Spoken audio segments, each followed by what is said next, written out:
დილამშვიდობისა, დღეს 12 ივნისია, დილის 8 საათი და 30 წუთი პირდაპირ ეთერშია გადაცემა ერთსულოვნების დილა.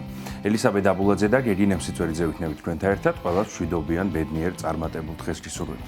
მოგესალმებით ყველას, მეც ბედნიერ დღეს გისურვებთ და შევეცდებით რომ საინტერესო იყოს თქვენთვის ჩვენი დღევანდელი გადაცემა. ახლა საეკლესიო კალენდრის დრო არის ჩვენს ეთერში. შევიტყოთ თუ რომელ წმინდანებს იხსენიებს დღეს 12 ივნისს საქართველოს მართლმადიდებელი სამოციქულო ავტოკეფალური ეკლესია, ხოლო შემდგომ უკვე მე და გეგი ერთად გაგაცნობთ დღევანდელი გადაცემის ანონსს.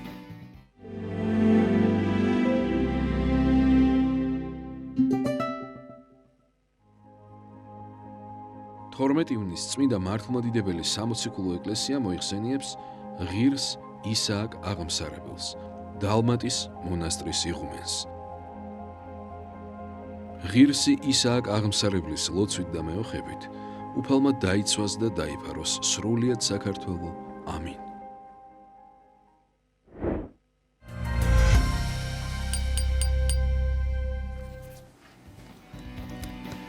ყველას გილოცავთ დღევანდელი წმინდანების ხსენების დღეს და რაც შეეხება ჩვენი გადაცემის ანონსს. მზადება პეტრე პავლობის მარხვისთვის და მარხვის სულიერი მნიშვნელობა თემაზე სასაუბროდ შემოგვიერთდება გადაცემის პირველი სტუმარი საბურთალოზე მდებარე წმინდა გიორგის სახელობის ტაძრის მღვდელმსახური დეკანოზი გიორგი გოგიჩაიშვილი.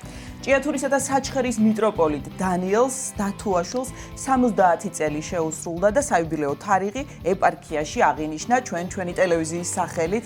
რა თქმა უნდა, მეუფეს ძალიან დიდი პატივისცემით ვილოცავთ საიუბილეო თარიღს, უსურებთ ჯანმრთელობას, მხნეობას, მრავალჟამიერ მის მსახურებას და ჩვენ დღეს ვისაუბრებთ ჭიათურისა და საჩხერის ეპარქიის ცხოვრებისა და მეუფე დანიელის 8 წლის შესახებ სტუმრებთან ერთად. ჭიათურისა და საჩხერის ეპარქიიდან შემოგვიერთებიან სტუმრები. სოფელ ვიმევის ყოვლადწმინდა ღვთისმშობლის შოფის სახელობის ტაძრის მღვდელმსახური დეკანოზი გიორგი გოგოლაშვილი და საჩხერის სოფელ ჭალის წმინდა გიორგის სახელობის ტაძრის წინამძღვარი დეკანოზი გიორგი გოგესაშვილი. მოგეხსენებათ 30-31 მაისს გაიმართა ნიკეის პირველი მსოფლიო საეკლესიო კრების 1700 წლისთავისადმი მიძღვნილი საერთაშორისო სამეცნიერო კონფერენცია სახელწოდებით პრიმატობისა და სინოდალობის საკითხი და პირველი მსოფლიო საეკლესიო კრება. კონფერენცია ჩატარდა სრულიად საქართველოს კათოლიკოს პატრიარქის უწმინდესი და უნეტარესი ილია მეორის ლოცვა-კურთხევით, საქართველოს საპატრიარქოს თბილისის სასულიერო აკადემიისა და სემინარიის ორგანიზებითა და თბილისის მუნიციპალიტეტის საკრებულოს მხარდაჭერით. ჩვენმა თანაწამყვანმა ელისაბედ აბულაძემ ჩაწერა ინტერვიუ კონფერენციის ერთ-ერთ მონაწილესთან, რომელიც გახლავთ საბერძნეთის მართლმადიდებელი ეკლესიის საღვთისმეტყველო ჟურნალის თეოლოგია შემდგენელ რედაქტორი. საბერძნეთის საეკლესიო რადიოს ხელმძღვანელი პროფესორი ალექსანდროს კაციარასი. გადაცემის მსვლელობისას ნახავთ ინტერვიუს, რომელიც როგორც უკვე მოგახსენეთ ჩვენმა თანაწამყვანმა ელისაბედ აბულაძემ ჩაწერა. რუსაველის ეროვნულ თეატრში კი მწერალ ლევან გოთუას 120 წლისთავისადმი მიძღვნილი საღამო გაიმართა, ღონისძიება საქართველოს მწერალთა კავშირის ორგანიზებით ჩატარდა. გადაცემის დასკვნით ნაწილში ვნახავთ ნინი გელაშვილის მიერ მომზადებულ სიუჟეტს სწორედ აი ამ ღონისძიების შესახებ. ასეთი იქნება ჩვენი დღევანდელი გადაცემა. ახლა ვნახოთ ამინდის პროგნოზი, გავიგოთ როგორი ამინდი გველოდება დღეს სრულიად საქართველოში და ამინდის პროგნოზის შემდეგ დავბრუნდებით მოძღვართან ერთად სტუდიაში.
დაუბრუნდით ეთერში მოძღვართან ერთად შემოგვიერთდა საბურთალოზე მდებარე წმინდა გიორგის სახელობის ტაძრის მღვდელმსახური დეკანოზი გიორგი გოგიჩაიშვილი. დილომშვიდობისა, მოგესალმებით. დიდი მადლობა სტუდიაში მობრძანებისთვის. ცოცხლეთ. მზადება პეტრე პავლობის მარხვისთვის. ეს არის დღეს ჩვენი მთავარი სასაუბრო თემა და ასევე სულიერი მნიშვნელობა მარხვის. ვიდრე ვისაუბრებდეთ, როგორია მზადება, როგორ მოვემზადოთ პეტრე პავლობის მარხვისთვის, ზოგადად სულიერი მარხვის შესახებ მინდა გკითხოთ, რას ნიშნავს სულიერი მარხვა, რატომ არის აღმატებული ის ხორციელ მარხვაზე, როგორ უნდა მოიქცეს და იცხოვროს ზოგადად მართლმადიდებელმა ადამიანმა მარხვის პერიოდში, წინამდებარე პერიოდში, ზოგადად მიმოვიხილოთ ყველაფერი ბუნებრივად. გაიხარეთ, მოგესალმებით კიდევ ერთხელ, მადლობა მოწვევისთვის. ეს პეტრე პავლობის მარხვა იწყება დამოკიდებული არის მარხვა, ესე იგი აღდგომის დღესასწაულთან, იმიტომ რომ დასაწყისი მოძრავია. დიახ, იმიტომ რომ აღდგომის დღესასწაული მოძრავია და აღდგომიდან 50 დღეს არის სულთმოფენობა. და სულთმოფენობიდან ერთი კვირის შემდეგ უკვე იწყება პეტრე პავლობის მარხვა, ხოლო დასრულება ყოველთვის 12 ივლისს სრულდება პეტრე პავლობის დღესასწაული.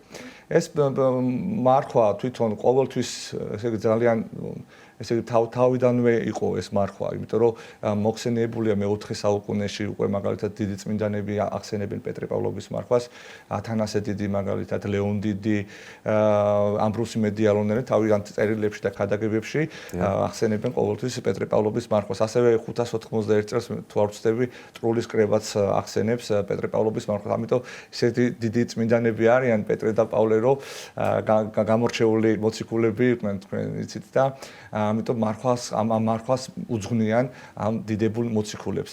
საოცარია, რომ ჩვენ წინაპრები მარხვის დაწყებას ულოცავდნენ ხოლმე ერთმანეთს და დიდი სიხარული იყო სულიერი, იმიტომ რომ მარხვა განწმენს ადამიანს, შეიძლება ხორცი უძრულდება მარხვაში, რომ არ ვიღებ თქვა ისეთ საკვებს, მაგრამ ამ დროს სული ძლიერდება.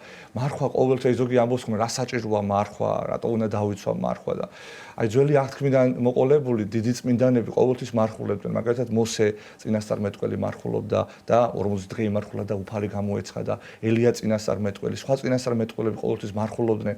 თვითონ მაცხოვარი ჩვენი იესო ქრისტე იმარხულა და ყველაზე დიდი მაგალითი მოგვცა თუ ჩვენ რომ ან ზოგმა ვიცის რომ არა რა საჭიროა მარხვა, მაგრამ აუცილებელი არის, იმიტომ რომ თვითონ მაცხოვარმა რაც იმოქმედა ეს ყველაფერი ჩვენთვის კანონია და ჩვენ უნდა შევასრულოთ ეს ყველაფერი, იმიტომ რომ აი სახარებაში არის ფრაგმენტი ხო რომ ეშმაკეული მაგალითად ვერ განკურნავენ მოციქულები და მაცხოვარი განკურნავს და ეტყვიან მე მოციქულს რატო ვერ განკურნეთო ეს ეშმაკეულიო და ეს ეშმაკი მხოლოდ და მხოლოდ მარხვით და ლოცვით გადის. ესე იგი მარხვა ეხმარება ადამიანს რომ თავისი ნებები მოკლას, რაღაცანაირად ეს ჩვენი ნაკლოვანებები მოვიშოროთ და სათნოებები შევიძინოთ.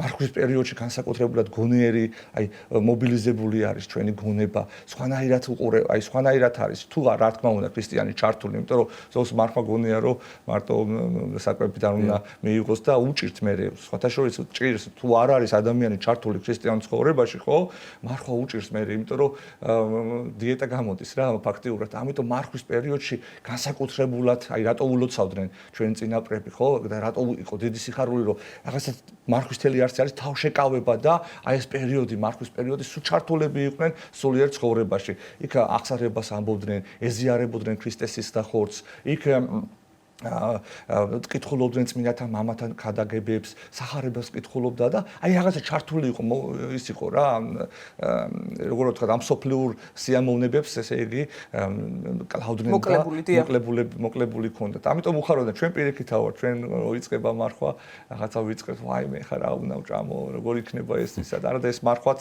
ყველაზე მსუბუქი მარხვა, იმიტომ რომ თევზით ხსნელი არის 4 პარასკევის გარდა. ამიტომ აი მარხვა აუცილებელი არის ყველა ქრისტიანმა უნდა დაიცვას.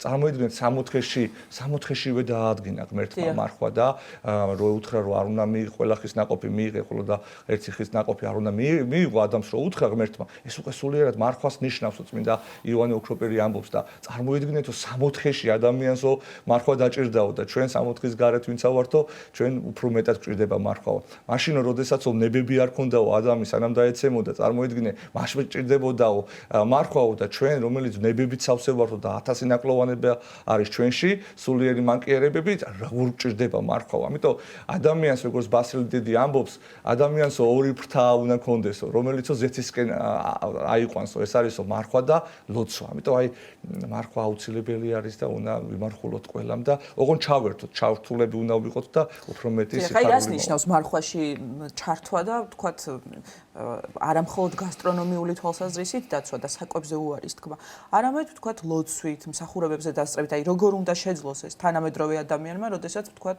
რაღაცნაირად სულ ტემპზე არის წუწუნი და დაჩქარებულ დროზე და იმას რომ ადამიანები ვერ ასწრებენ, თქვათ სამსახური არის რაღაც 1000 ვალდებულებაა და უჭირთ თქვათ ამ ყველაფრის შეთავსება თავართან, მოდით ასე ვთქვათ, რაც თავარია, ხო, ჩვენ ვიცით და რატომღაც მეორე ხოვნად მიაჩნიათ.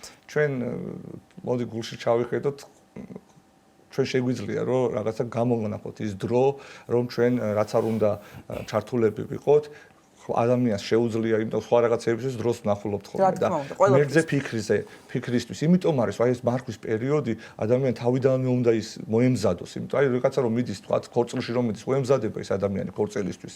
ხო, რაღაცა ის კვირა, თქვა კვირას წანის დრის წერა და ქორწილი და თელი კვირის განმავლობაში ემზადება რა, ისე გადადებს, გადმუდებს, ისე გააკეთებს, რომ კვირას უნდა წავიდეს ქორწილში, ხო, ემზადება იქ თქვა ქალები ლამაზ კაბას ყიდულობენ, ან კერავენ, ხო ხტები და ემზადება ადამიანი, ანუ ასევე უნდა მოემზადოს ადამიანი რა მარხვის დაწყება რო იწყება მარხვა უნდა თქვას რომ მოდი აი მე წავალ აღსარებას ვიტყვი მოდი ვეზიარები ქრისტესის და ხორცს მოდი აი ამ მარხვაში სერიალებს არ უყურებ მაგალითად სოციალურ ქსელს მოუკლებ ხო ხტები რომ იმიტომ რომ ისე ვარ დამოკიდებული სულ ტელეფონებში ვარ და ანუ რაღაცა შეგვიძლია ამის გაკეთება რა უნდა გააკეთოს ადამიანმა აი ზოგს გონია რომ მარტო კვება არის და კვება არ არის მაგრამ ერთ-ერთ დიდი წმინდანი ისე კარგად ლაპარაკობს ამბობს მარხვასთან დაკავშირებით წმინდა ტიხონი ესეთი სიტყვები აქვს ესეთი ქადაგება აქვს მარხვასთან დაკავშირებით ნახეთ როგორი არის ჭეშმარიტი მარხვა ჭეშმარიტი და სწორი მარხვა ყოველივე ბოროტებისაგან თავშეკავება ქრისტიანო თუ გინდა რომ მარხვამ სარგებელი მოგიტანოს მაშინ ხორციელ მარხვასთან ერთად სულიერადაც იმარხულე და იმარხულე ყოველთვის ანუ ეს არა მხოლოდ მარხვაში, ხო, იმიტომ რომ ისედაც ისე უნდა ვიყოთ. ხო, რა, რაღაცნაირად მარხვაში და რაღაც ისე ვარ თავშეკავებულები და დამთავრდება და მე რაღაცნაირად თითქოს არაფერი. არა, ჩვენ ყოველთვის აი სულიერ მარხვაში ყოველთვის უნდა ვიყოთ. როგორც ჩვენ მუცელს ადებ მარხვას, ასევე დაადე ბოროტ აზრებსა და ახირებებს. იმარხულოს შენმა გონებამ ამაო აზრებისაგან. იმარხულოს მეხსიერებამ ძვირის მომხსენებლობისაგან. იმარხულოს შენმა ნებამ ბოროტის მოსურნეობისაგან. იმარხულოს შენმა თვალებმა ცუდი სანახავებისაგან, როგორც ფსალმოში წერია, მოაქციენ თვალნი ჩემნი, რაით არა იხილონ ამოებაი. იმარხულოს შენმა ყურებმა ბილწი სიმღერებისა და ცილისწამებელი ჩურჩულისაგან. იმარხულოს შენმა ენამ ცილისწამებისაგან, განკითხვისაგან, კრეხელობისაგან, სიცრუისაგან, ლიქვნელობისაგან ბილწსიტყვაობისაგან და ყოველგვარი უქმი და არაჯანსაღი სიტყვისაგან. იმარხულოს შენმა ხელებმა ცემისა და სხვისი საკუთრების ტაცებისაგან. იმარხულოს შენმა ფეხებმა ბოროტ საქმეზე სიარულისაგან. აი ქრისტიანული მარხვა, რომელსაც ღმერთი ჩვენგან ითხოვს. შეინანე, თავი შეიკავე ყოველგვარი ბოროტის სიტყვის, საქმისა და აზრებისაგან, ისწავე ყოველგვარი სათნოება და ღვთის წინაშე ყოველთვის მარხვაში იქნები. აი ესაა ჭეშმარიტი მარხვა, რომ აი მარტო ყვება კი არა, აი ყველაფერში უნდა ჩაერთოს ადამიანი. მთელი აი როგორ ვთქვათ, ყველანაირად ყური, თვალით, გონებით. აი ეს არის, აბა რა გამოდის ადამიანი შეიძლება საერთოდ არაფერი არ შეჭამოს და მეზობელი შეჭამოს იქ და ან რაღაცა ხო ხდები განკითხვაშია, ჭორაობაშია. ეს ყველაფერი ფუჭი ხდება, თამაში ხდება, რაღაცნაირად არ არის ეს ჯანსაღი არ არის. ამიტომ არის რომ თავშეკავება მარხვის ასე რომ ვთქვათ სრული სახელი და თავშეკავებული უნდა ყველაფრისაგან. და განსაკუთრებულად უნდა აი ამ ამოება ამ სოფლიური რაღაცა სიამოვნებისაგან და ეს სისულელეები რაც არის რაც ჩვენ გვაშორებს ღმერთს, ჩვენ გვაშორებს მადლს და აი ამ მარხვაში განსაკუთრებულად უნდა ჩაერთოს ადამიანი აი ესეთი მიმაში. დიახ, აი ზოგჯერ ხდება ისე რომ არ ვაქცევთ ისეთ ყურადღებას, ვთქვათ, ზაფხულის მარხვებს, პეტრე-პავლობის მარხვას და მარიამობის მარხვას და თქვათ ის ადამიანებიც რომლებიც ეკლესიის წევრებად თვლით თავს და მრევლი ვართ შეიძლება რაღაცნაირად უფრო მოვდუნდეთ აი ამ მარხვების მიმართ რომელიც ზაფხულში არის აი რატომ ხდება ესე და რამდენად მნიშვნელოვანია აი კონკრეტულად პეტრე-პავლობის მარხვა იწყება ახლა და ვემზადებით პეტრე-პავლობის მარხვისთვის აი ეს მარხვა და ამ მარხვის დაცვა რატომ არის ესეთი მნიშვნელოვანი რატომ დაწესდა თქვენ დასაწყისში ბრძანეთ რომ მე-4 საუკუნის წმინდანები ახსენებენ ამ მარხვას და თავიდანვე იყო ეს მარხვა საერთოდ რა კანონებია მიღებული, ეს უნდა ვიცოდეთ ჩვენ, რომ აი მოციქულების კანონები, წმინდა მამები, რაც წმინდა ეკლესიამ დაადგინა, უნდა ვიცოდეთ ჩვენ, რომ რაღაცა მე ან ნებისმიერ პიროვნებამ კი არ დაადგინა, ეს ყველაფერი სული წმინდის მადლით არის დადგენილი. აი ხა სულთმოფენობა ვიდღესასწავლეთ, ხო?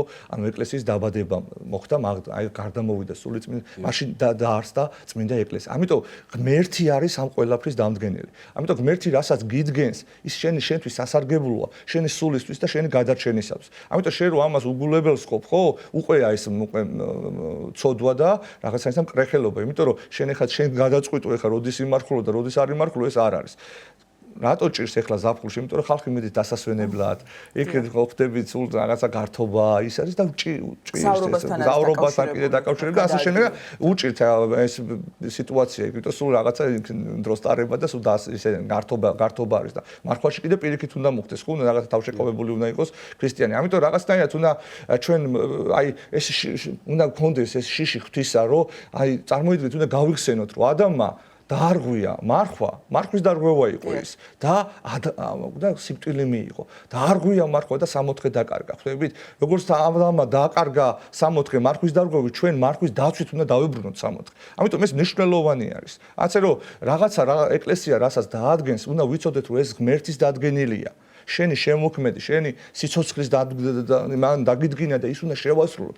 ვერ შეასრულებ, თქვა რაღაცა მოხდა, ამაზე ის კი არ თქვა, რომ აი რა ვქნა და შემიძლია და ეხლა ეს არა, ეს მკრეხელობა, არამედ სინანული გამოხატე ამაზე, რომ ღმერთო მაპატი, ნახე რა ცოდვილება, ნახე როგორ ვერ შევძელი. თან კიდევ ვამბობ, ეს მარხვა განსაკუთრებულად მარტივია, იმიტომ რომ თევზით ანუ ზოგს ყვებაზეა უფრო რაღაც გადაართული ეს ისა და რაღაცა თევზით ხსნილი არის და რაღაცნაირად ოთხშაბათს და პარასკევის გარდა არის ხსნილი და ამიტომ რაღაცნაირად უნდა აი ღმერთის ცნებები უნდა გვიყვარდეს, შესრულება უნდა გვიყვარდეს ამის და თუ ვერ ასრულებ ამაზე წოხელი უნდა ქონდეს. მარხვაში განსაკუთრებულად კარგია რომ ადამიანმა თავის თავში ჩაიხედოს, თავისი სინანული მოიპოვოს, დაინახოს თავისი ნაკლოვანებები, დაინახოს რამდენი სიბილწე და რამდენი რაღაცა საშინელება ჩვენში არის და აი ამას უნდა ებრძოლოს, რომ აი მოდი სიტყვაზე ვამბობ რა, აი თქვა რომ მოდი აი ამ მარხვაში არ განვიკითხავ ადამიანს. აბა მოდი შეძლებ, გავაკეთოთ რაღაც აი კონკრეტული ნაბიჯები უნდა გადაიდგას, რომ ეს რაღაცა გამოვიდეს ეს ყველაფერი ხო ხდება და ჩვენ რაღაც მოშებულები ვართ და აი მართლა დიეტას ემსგავსება ხოლმე ხანდახან ის იზა რომ რაღაცა აი მარხვაზე ვარ არ ვიღებ საკვებს და არა პირიქით იყავი რომ ჩართული როგორც ყვებით ასევე თელესურერად წავიკითხეთ წეგან.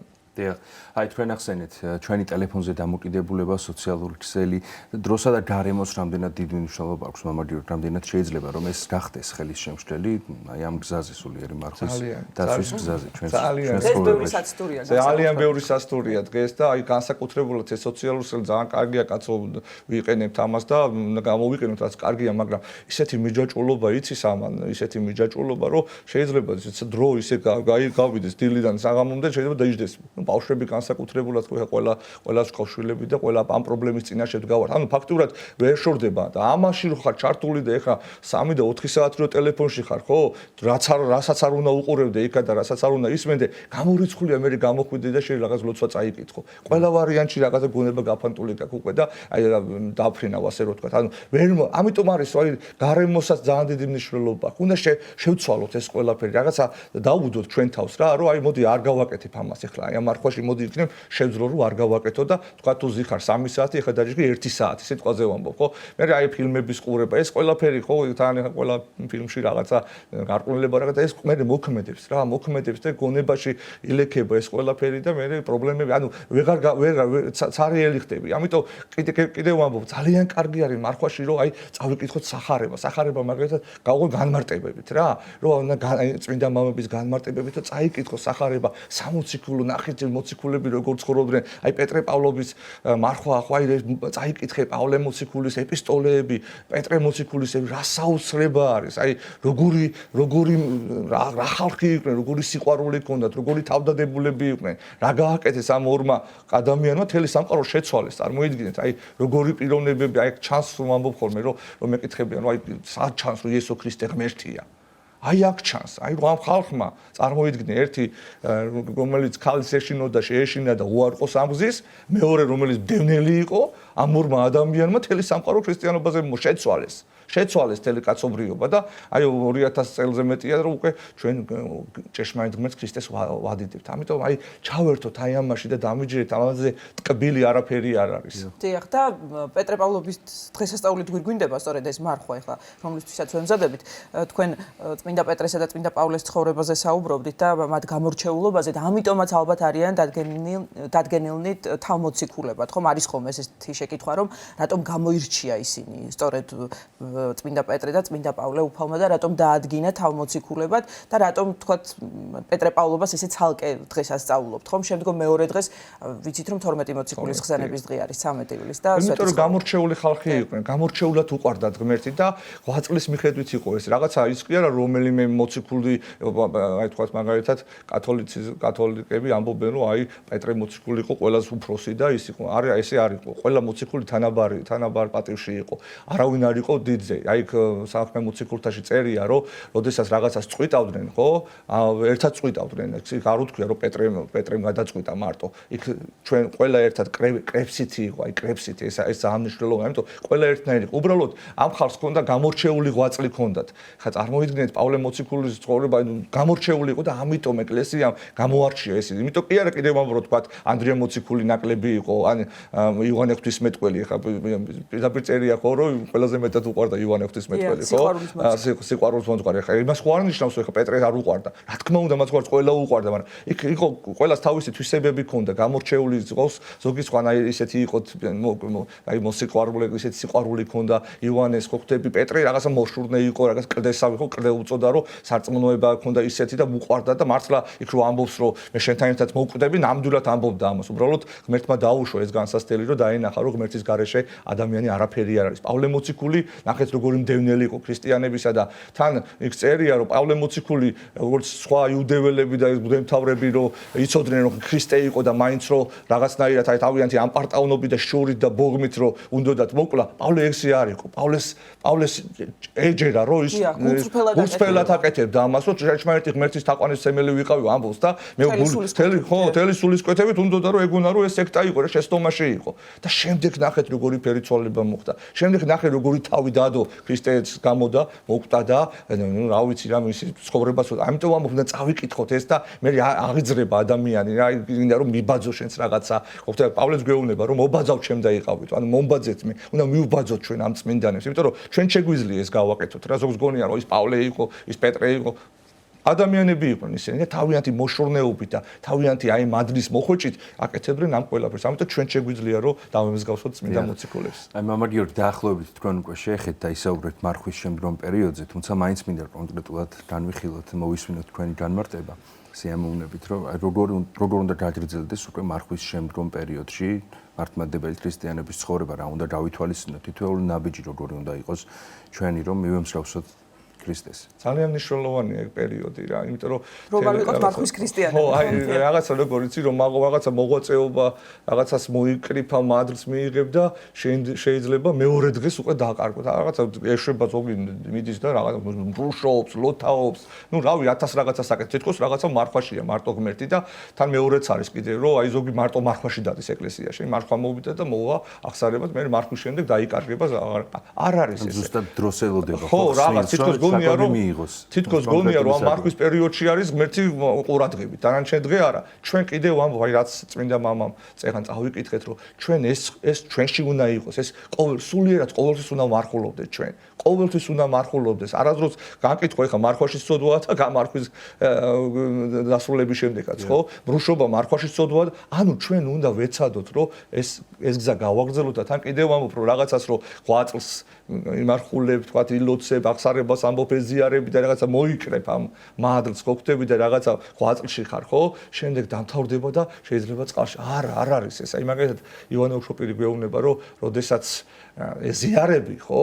ზიარების შემდეგ ცოტა ხანი ის ყუდროთ იყავიო რა. აი კარგია რომ ცალკე გახვიდა, აი ცალკე იყო რომ იფიქრო ამაზეო, რომ რაღაცნაირად მე ხო იცი 1000 სასტურია და უცბად რაღაცა არ გაფანტო და ეს არ დაკარგო ეს მადლი. ამიტომ ეს ყურადღება ამაზე მისაქცევი, რომ მარხვის შემდეგ ჩვენ უნდა გავაგრძელოთ ისევ სულიერი ცხოვრება. დიახ, და მარხვაში ზიარება, ვთქვათ, აღსარება, ხო, ნუ ეს თანდევი არის ლოცვა. ამის გარეშე მარხვა დაემსგავსება დიეტას, რა. კიდევ უფრო მეტად უნდა ჩართული იყოს. აი, კიდევ მარხვაში კიდევ უფრო მეტად აი მამების კითხვა, აღსარების თქმა, განწმენდა თავის ცოდვებისა და ზიარება, რაც შეიძლება ხშირად უნდა ვეზიაროთ, რომ აი ეს ძალები მივიღოთ, ძალები, ეს ზიარება, ქრისტე ღმერთი შემოდის შენში, წარმოვიდგინე, როგორი ბედნიერება, როგორი სიხარულია და ეშმაკიო, ესე იგი, მამები როგორ ვერ უმზერსო ადამიანს, ნაზიარებ ადამიანს. ოღონდ ვინც ნამდვილად მომზადებული, ვინც ნამდვილად თავდაბალია, ხო, იმიტომ ღმერთი თავდაბლებთან მიდის, ამ პარტნიორთან არ მიდის, ეზიარება ადამიანი და გამოდის მერე და რაღაცა თავის გონია, ხო ხტები, არ არის ესე რა.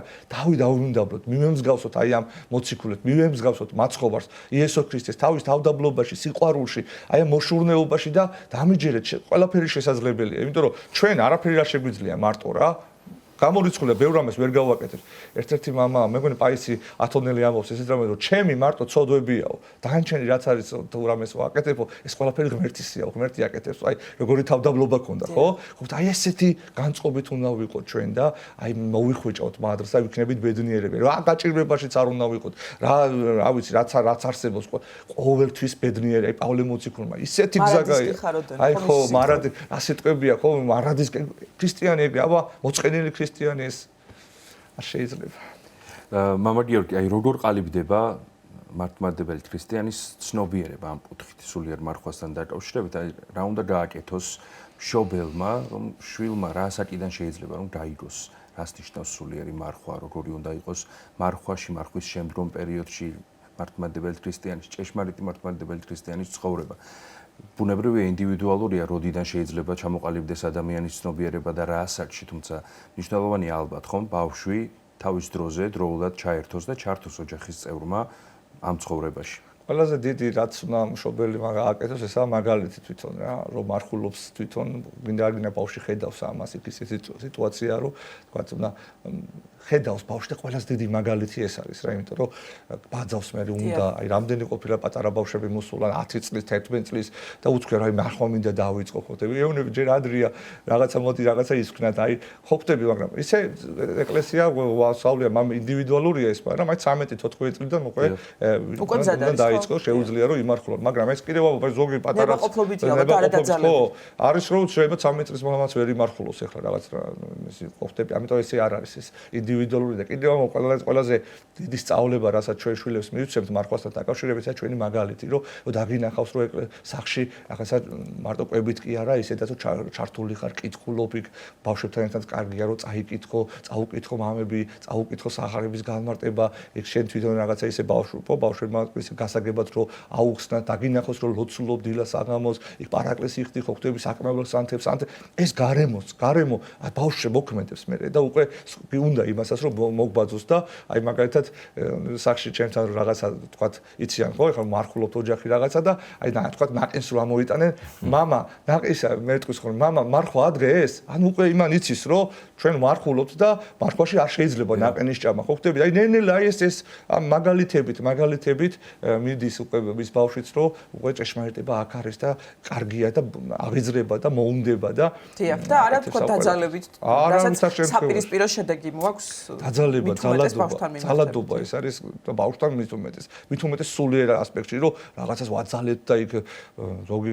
იმაშება ბავშვები მოყავს და თელ წირვაზე დააყენებენ და ასპენინებენ კარგია ეხა ცუდი კი არა მაგრამ ნუ ბავშვისთვის არ არის ვერ იგებს რა ამათ ჯერ არ არის გათვისნობიერებული და აი ისე უნდა გადავანაწილოთ რომ ბავშვი უხაროვდეს წირვაზე მოსვლა ბავშვი უხაროვდეს ზიარება ბავშვი უხაროვდეს ეკლესიაში წამოსვლა ხო ხტები და არა ის რომ აუ ეხლა იქ 2 საათი უნდა ვიდგე არც არ ხო ხტები რასო ანუ ისე უნდა გავაკეთოთ რომ ბავშვებზე რაღაც არ ვიძალადოთ სულიერად პირიქით თავისუფლება მივცეთ და ყველაზე დიდი სწავლა არის შენი მაგალითად შენ გიყურე შენ იყავი კარგი ქრისტიანი და აუცილებლად შენი შვილის კაი ქრისტიანი გახდება დიახ და აი მამა გიორგი შაბათიდან ვიწყებთ უკვე პეტრე-პავლობის მარხვას და რაღაცნაირად ჩვენი საუბარი რომ შევაჯამოთ ეს კვირა არის ხსნილი ხო მოთხშაბათი და პარასკევი ანუ გუშინ ხსნილი იყო და პარასკევს ანუ ხვალინდელი დღეც არის სრულიად ხსნილი ხო ყოვლითურთ ხსნილი როგორც კალენდარში წერია ხო წმინდა მამებმა ნუგეში მოგცეს რომ აი მარხვა იწყება და აი ამ ცირე ნუგეში არის რომ თელეკვირის განმავლობაში ხსნილია თან სულთმოფენობის დღესასწაულია თელეკვირის განმავლობაში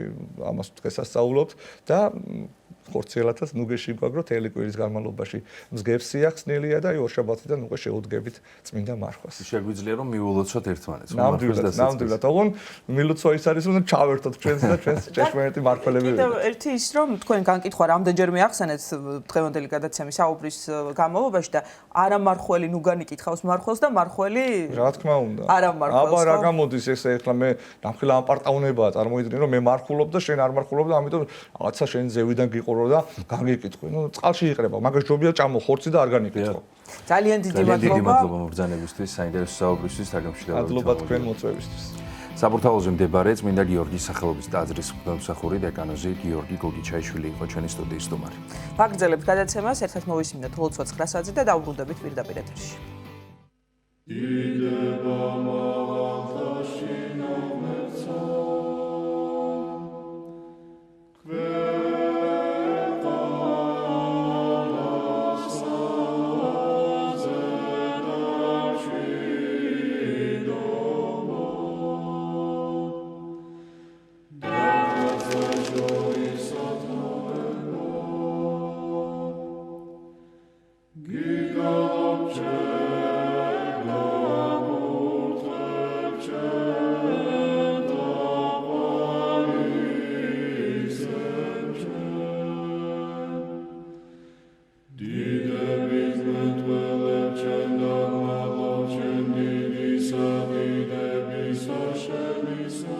ამაო ჩვენო, რომელი ხარ ცათაშინა, წმინდა იყავნ სახელი შენი, მოვედინ სუფევა შენი, იყავნ ნება შენი, ვით არცა ცათაშინა, ეგრეცა ქვეყანასა ზედა.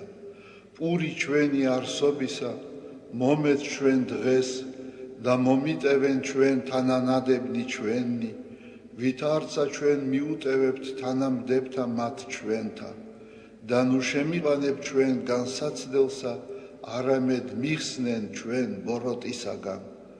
რამე თუ შენი არს სუფევა, ძალი და დიდება, მამისა, დაძისა და წმინდისა სულისა, აც და მარადის და უკუნითი უკუნისამდე.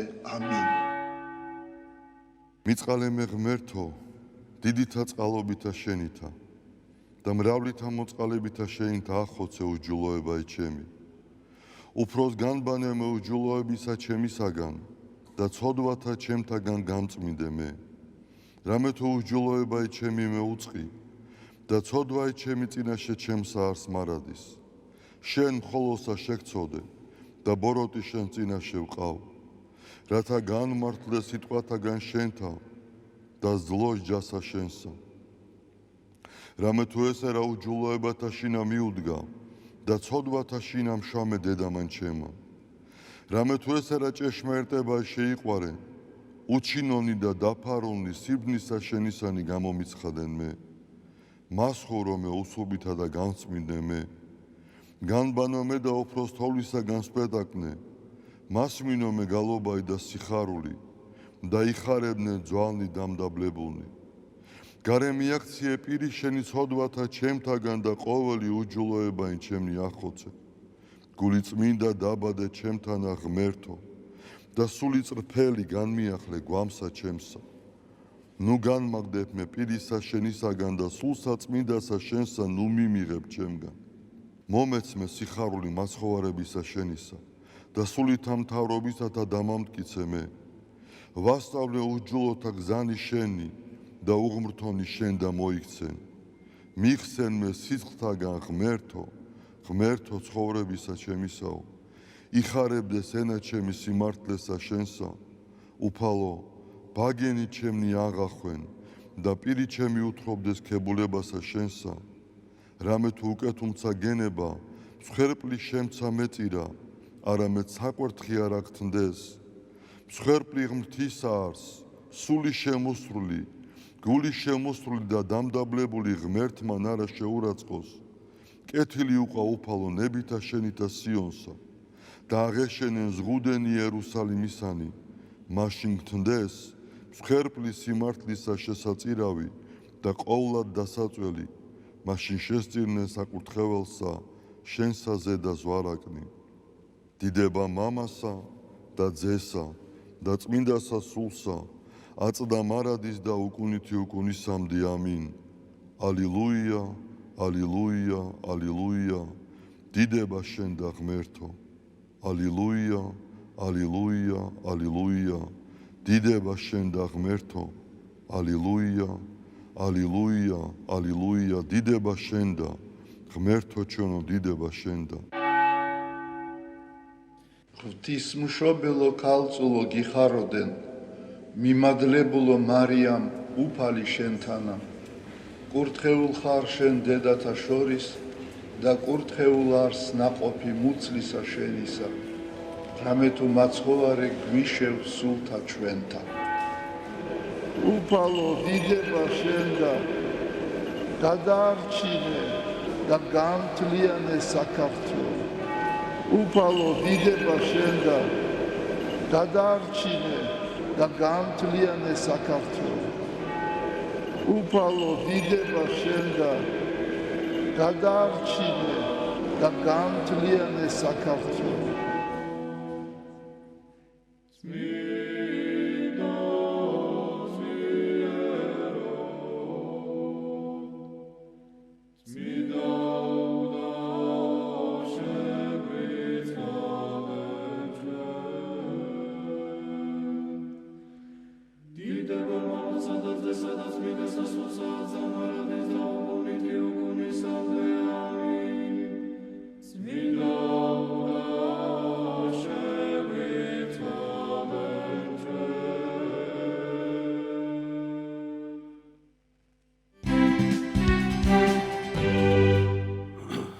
დავბრუნდით პირდაპირ ეთერში და ვაგრძელებთ გადაცემას. ჭიათურისა და საჩხერის მიტროპოლიტ დანიელს დათუაშვილს 70 წელი შეუსრულდა და საიუბილეო თარიღი ეპარქიაში აღინიშნა. ჩვენ ტელევიზია ერთსულოვნების სახელით ვულოცავთ მის მაღალყოვად უსამუდელო ესობას მეუფე დანიელს საიუბილეო თარიღს, ვუსურვებთ ჯანმრთელობას, მხნეობას და მრავალჟამიერ მის მსახურებას. უერთები რა თქმა უნდა მილოცოს ელისაბედ ვულოცავთ მეუფე დანიელს.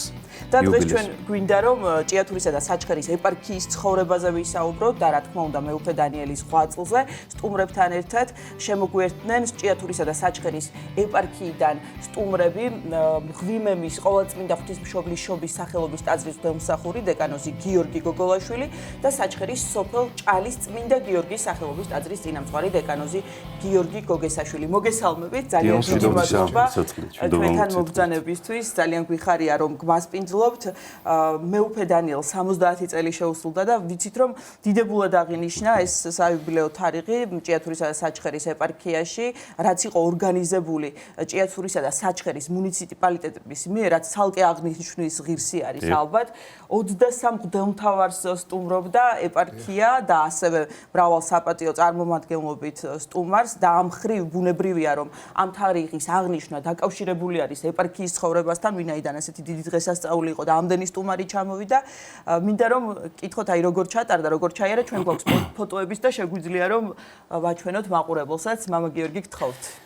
მოგესალმებით, დიდი პატივისცემით, მივესალმებით სრულიად საქართველოს და უპირველეს ყოვლისა, რა თქმა უნდა, კიდევ ერთხელ სიხარულით მივლოცავ მეუფე დანიელს იუბილეს. ღმერთმა ჯანმრთელობა მისცეს, დღეგრძელი სიცოცხლე მისცეს, ერისა და ქვეყნის და ეკლესიის საკეთილდღეობათა გასაძლიერებლად. რაც შეეხება ამ დღეს მეუფის იუბილე იყო 29 მაისს წელს ამაღლებას დაემთხვა. ეს კიდევ რაღაც დამატებით სიხარული იყო. 70 წელი ისეთი მრგვალი თარიღია და ვფიქრობთ რომ მთელი წელი საიუბილეო შეიძლება მივიჩნიოთ ჩვენ და სხვადასხვა სახით ეს აღინიშნოს. 5 იუნის, ესე იგი თქვენ როგორც ზანით, დიდი ხნით ადრე იყო ამის შინაგანი რაღაცა მოლოდინი განცდა და სურვილი ამისა რომ მეუფისადმი მიზღვნილი დღე შემდგარიყო. მადლიერება დიდი სათნოებაა და ვის თუ არა მეუფე დანიელს განსაკუთრებით ეკუთვნის ბევრი სამადლობელი არა მხოლოდ სიტყვით საქმითაც და ეს იყო შინაგანი ამის მსაობა და დიდი ხნის წინ სამზადისი როგორც აღნიშნეთ მუნიციპალიტეტების ხელისუფლება ორი მუნიციპალიტეტია ჩვენს ეპარქიაში ჭიათურის და საჩხერის ეპარქიაში შესაბამისად ორი მუნიციპალიტეტია და აი აბსოლუტური სრული სისავსით დიდი მონდომებით დიდი სიხარულით იყო ამის მოლოდინი და სურვილი ამ საქმის ორგანიზების და აი საერო და სასულიერო რაღაცა ხედვის თანადგომით სამსახურებით შედგა ეს დღე და შესაბამისად აღნიშნაც იყო ესეთი სინთეზური პირველ რიგში რასაკვირველია წირვა დაიგეგმა ანდრია პირველწოდებული სახელობის საკათედრო ტაძარში და ეს დიდი სიხარულია ჩვენს ეპარქიაში კიდევ და რომელიც ახალი რაკობი ტაძარი არის ერთ-ერთი რაც ვისაუბრებთ ალბათ ამ ტაძრების შესახებაც გასული წლის 13 დეკემბერს იკითხა ეს ტაძარი და შესანიშნავი ტაძარია აქ ჩატარდა წირვა დილით ასაკვირველი ესწრებოდა ეპარქიის სამღვდელოება ხელისუფლების წარმომადგენლები მოწვეული იყო ესევე მოგეხსენებათ რომ მეუფე დანიელი გახლავთ ვორჯონ ბაკურიანის მღვდელმთავარი შეთავსებით და აიქიდან ხელისუფლება იყო მოწვეული ჩამოსული სტუმრები ძალიან ბევრი სტუმარი იყო ჩამოსული როგორც საერო ესევე სასულიერო მხრიდან მასშტაბურად აღინიშნა ძალიან დიდი სიხარული გქონდა და შემდგომ უკვე წირის შემდგომ წირვაზე ბევრი მღვდელმთავარმა თავიდან ვერ მოახერხა ჩამობრძანება და წირვის შემდგომ უკვე რაღაცა საოცარი გაგრძელება იყო ამისა რომ სტუმარზე მოდიოდა მღვდელმთავრების სახით ორგანიზებით ჩვენ ხვდებოდით მოძღვრებით მღვდელმთავრებს და შეკრება მღვდელმთავრების იყო აი საჩხერის მართლმადიდებლურ სკოლაში მამაო გახლავთ მოძღვარი ამ სკოლისა მამაოს ესე იგი მნიშვნელოვანი მისია ჰქონდა მღვდელმთავრების დახვედრის და შემდგომ გავაცილეთ მეორე ნაწილზე შეიძლება ითქვა სადაც იყო კულტურული ნომრები ესეთი ძალიან მაღალ აკადემიური და ძალიან სასიამოვნო და ესევე ტრაპეზი და შეიძლებოდა მაქსიმალურად ვეცადეთ ვფიქრობთ რომ ეს დღე შედგა ძალიან დიდი და ძალიან ამაღლებული სულიერად და კიდევ ერთხელ მეუფეს მადლობას უზნევ ულოცავთ და ბედნიერ და მშვიდობიან მომავალს უსურვებთ ჯანმრთელს რაც თავარია და ესე იგი მიკერძებული ვიქნები მაგრამ ვისურვებდი რომ აჩილო დიდხანს იყო ჩვენი ეპარქიის მმართველი მამა გიორგის გადავწევ სიტყვას თქვენ ბრძანეთ რომ სწორედ მამა გიორგი ხვდებოდა სტუმრებს მღვდელმთავრებს და აი მეორე ნაწილის შესახებ თქვა წირვაზე ვისაუბრეთ როგორ გაგრძელდა დღესასწაულის აღნიშვნა განსაკუთრებით კულტურული ნაწილი არის საინტერესო რომ მოგვიყვეთ დიახ პირველ რიგში მეც უერთდები მილოცას და ულოცავ მეუფე დანიელს 70 წლის იუბილეს და ასევე მღვდლობის 40 წელს და ეს ძალიან მნიშვნელოვანია ჩვენი ეპარქიის აი მამა გიორგი მაცა 85 წელს აკურთხეს მუდლად ხო? ფაქტობრივად მე დავიბადე და ჩვენ რა თქმა უნდა მადლობთ ღმერთს აი ამ განსაკუთრებული მღვდელმთავრისთვის რომ ჩვენ ეპარქიაში ბრძანდება მეუფე დანიელი და აი ამ დღესთან დაკავშირებით მამამ ძალიან კარგად ისაუბრა ჩვენც მთელი ეს მობილიზება აი მეუფე დანიელის ლოცვა-კურთხევით უნდა მომხდარიყო ზოგიერთი წირვაზე მიბრძანებულიყო ვინც მოახერხებდა მღვდელმთავრები ვინც არა და ჩვენს სკოლაში ანუ საერთაშორისო მართლმადიდებლურ სკოლაში მოსულიყვნენ და უხდა ისე რომ რამოდენიმე სასულიერო პირს ჰქონდა დავალებული რომ ჩვენამდე მოსულიყვნენ მათ შორის მეც და 23 მღვდელმთავარი მობრძანდა ჩვენს ეპარქიაში და ჩვენს სკოლაში ისეთი მნიშვნელოვანი დღე იყო აი რაღაც ბავშვებიც კი რაღაც გასაოცარი დღე იყო როგორც ეპარქიის ცხოვრებაში ჩვენი სკოლის ცხოვრებაშიც იმიტომ რომ ამდენი მღვდელმთავარი ერთად შეიძლება ვერ მოხერხდეს არც დღესასწაულზე ერთად რომ შეიკრიბონ და მით უმეტეს საიუბილეო თარიღთან დაკავშირებით და განსაკუთრებულად მადლობთ ღმერთს რომ აი ესე შეივსო მე ესე ვფიქრობ რომ ბავშვებთანაც როცა მქონდა საუბარი რაღაც ღმერთმა მოგვიმზადა ეს დღე აი მეუფე დანიელის დაბადების დღე იუბილეი კი დაემთხვა მაგრამ 23 მღვდელმთავარი ერთ ადგილზე შეიკრიბოს მე დავიძრეთ ერთად აი საზეიმო ტრაპეზთან იქაც ძალიან კარგი ღონისება ტრაპეზთან ერთად გაიმართა მეუფის ღვაწლზე მოკლედ საუბარი და საერთოდ მთლიანად აი ძალიან კარგი შემოგვიყვება მუნიციპალიტეტიდან, ჩერტურიდან და საჩხერიდან იყვნენ აქტიურად ჩართულები. აი ამ დღის აღნიშნულში. რაც ალბათ განსაკუთრებულ ხიბლს ძენდა კიდევ ამ დღესასწაულს. აი გამორჩეულად აღინიშნა, ნამდვილად საოცარი დღე იყო, ნამდვილად მადლობა ღმერთს ამ დღისთვის და მეც მადლობა ღმერთს რომ მოგცა ამის საშუალება რომ ჩვენ სკოლაში და ჩვენ უმასპინძლეთ აი ამ დღეს. დიახ და ჩვენ დღეს ასევე გვინდა რა თქმა უნდა ვისაუბროთ ჭიათურისა და საჩხერის ეპარქიის ცხოვრებაზე და ვიცით რომ 23 წელი არის რაც მეუფე დანიელი ბრძანდება მართველი მღვდელმთავარი ამ ეპარქიის და ძალიან ბევრი რამ გაკეთდა 23 წლის განმავლობაში ბუნებრივია ჩვენ აი ამ ერთ გადაცემაში ამ ყველაფერზე ვერ მოვყვებით ვერ ჩავადარებთ მაგრამ მოკლე ქრონიკა რა კეთდება თქვათ რა სოციალური პროექტები ვიცით რომ განათლებას ძალიან დიდი ყურადღება ექცევა და ორი სკოლა ფუნქციონირებს ასევე ხდება სოფლების სახლების დალოცვა კურთხევა სიწმინდეების ჩამობრძანება არაერთი კულტურული პროექტი საგანმანათლებლო პროექტი კონფერენცია ლექციები და აი ამ ყველაფერზე რაღაცნაირად ქრონოლოგიურად რომ ვისაუბროთ მამა გიორგი თქვენგან დავიწყებთ დიახ შესავალი თითქმის გავაკეთეთ და პირველი თქვა ანდრია პირველწოდებული საკათედრო ტაძრის შესახებ ეს გრანდიოზული ტაძარი რომელიც დეკემბერში იკურთხა 13 დეკემბერს ანდრიაობას იკურთხა მაშინაც ძალიან ისეთი ამაღლებული დღე იყო ძალიან წარმომადგენლობითი შეხვედრა იყო ეს ტაძარი წლების განმავლობაში შენდებოდა აი იცით როგორია რო არ ელოდები რომ მიხვალ და ეხლა ჩვენ ადგილობრივები უკვე მივეჩვით ამ ამბავს და სტუმარი რო ჩამოდის ძალიან დიდ ზეგავლენას ახდენს ძალიან დიდი ტაძარია მასშტაბური ტაძარია რო შედიხართ გრანდიოზული ტაძარია მე მინდა ისარგებლო შემთხვევით და კიდევ მადლობა უთხრა ამ მშენებლობის ხელმძღვანელის დეკანოზი ამირან მოდებაძე გახლავთ იცნობს ბევრი ალბათ ამირანს და კიდევ სახურობს ტაძარში ამირანი და კიდევ მიმდინარეობს კომპლექსის შენებლობა ეხლა სამრეკლო სრულდება მაგრამ ტაძარი უკვე ფუნქციონირებს აბსოლუტურად სრული დატვირთვით ესევე აღდგომის შემდგომ თომას კვირის სამშაბათს იკურთხა ლეჟუბანი ქვია ესეთი უბანია ჩვენთან ჭიათურაში გაბრიელ აღსარებლისა და სალოსის სახელობის ტაძარი შესანიშნავი არქიტექტურის მქონე ტაძარი დავით სვანეძე არქიტექტორი მრგვალი ტაძრებია ესეთი კაცხის ტაძარი გვაქვს შენ მისი ანალოგიად შეიძლება ითქვას რაღაცა ესეთი ძალიან ძვირფასი ტაძარია და იმ დღესაც ძალიან ისეთი სულიერად ამაღლებული დღე იყო მეუფეს ამ 23 წლიან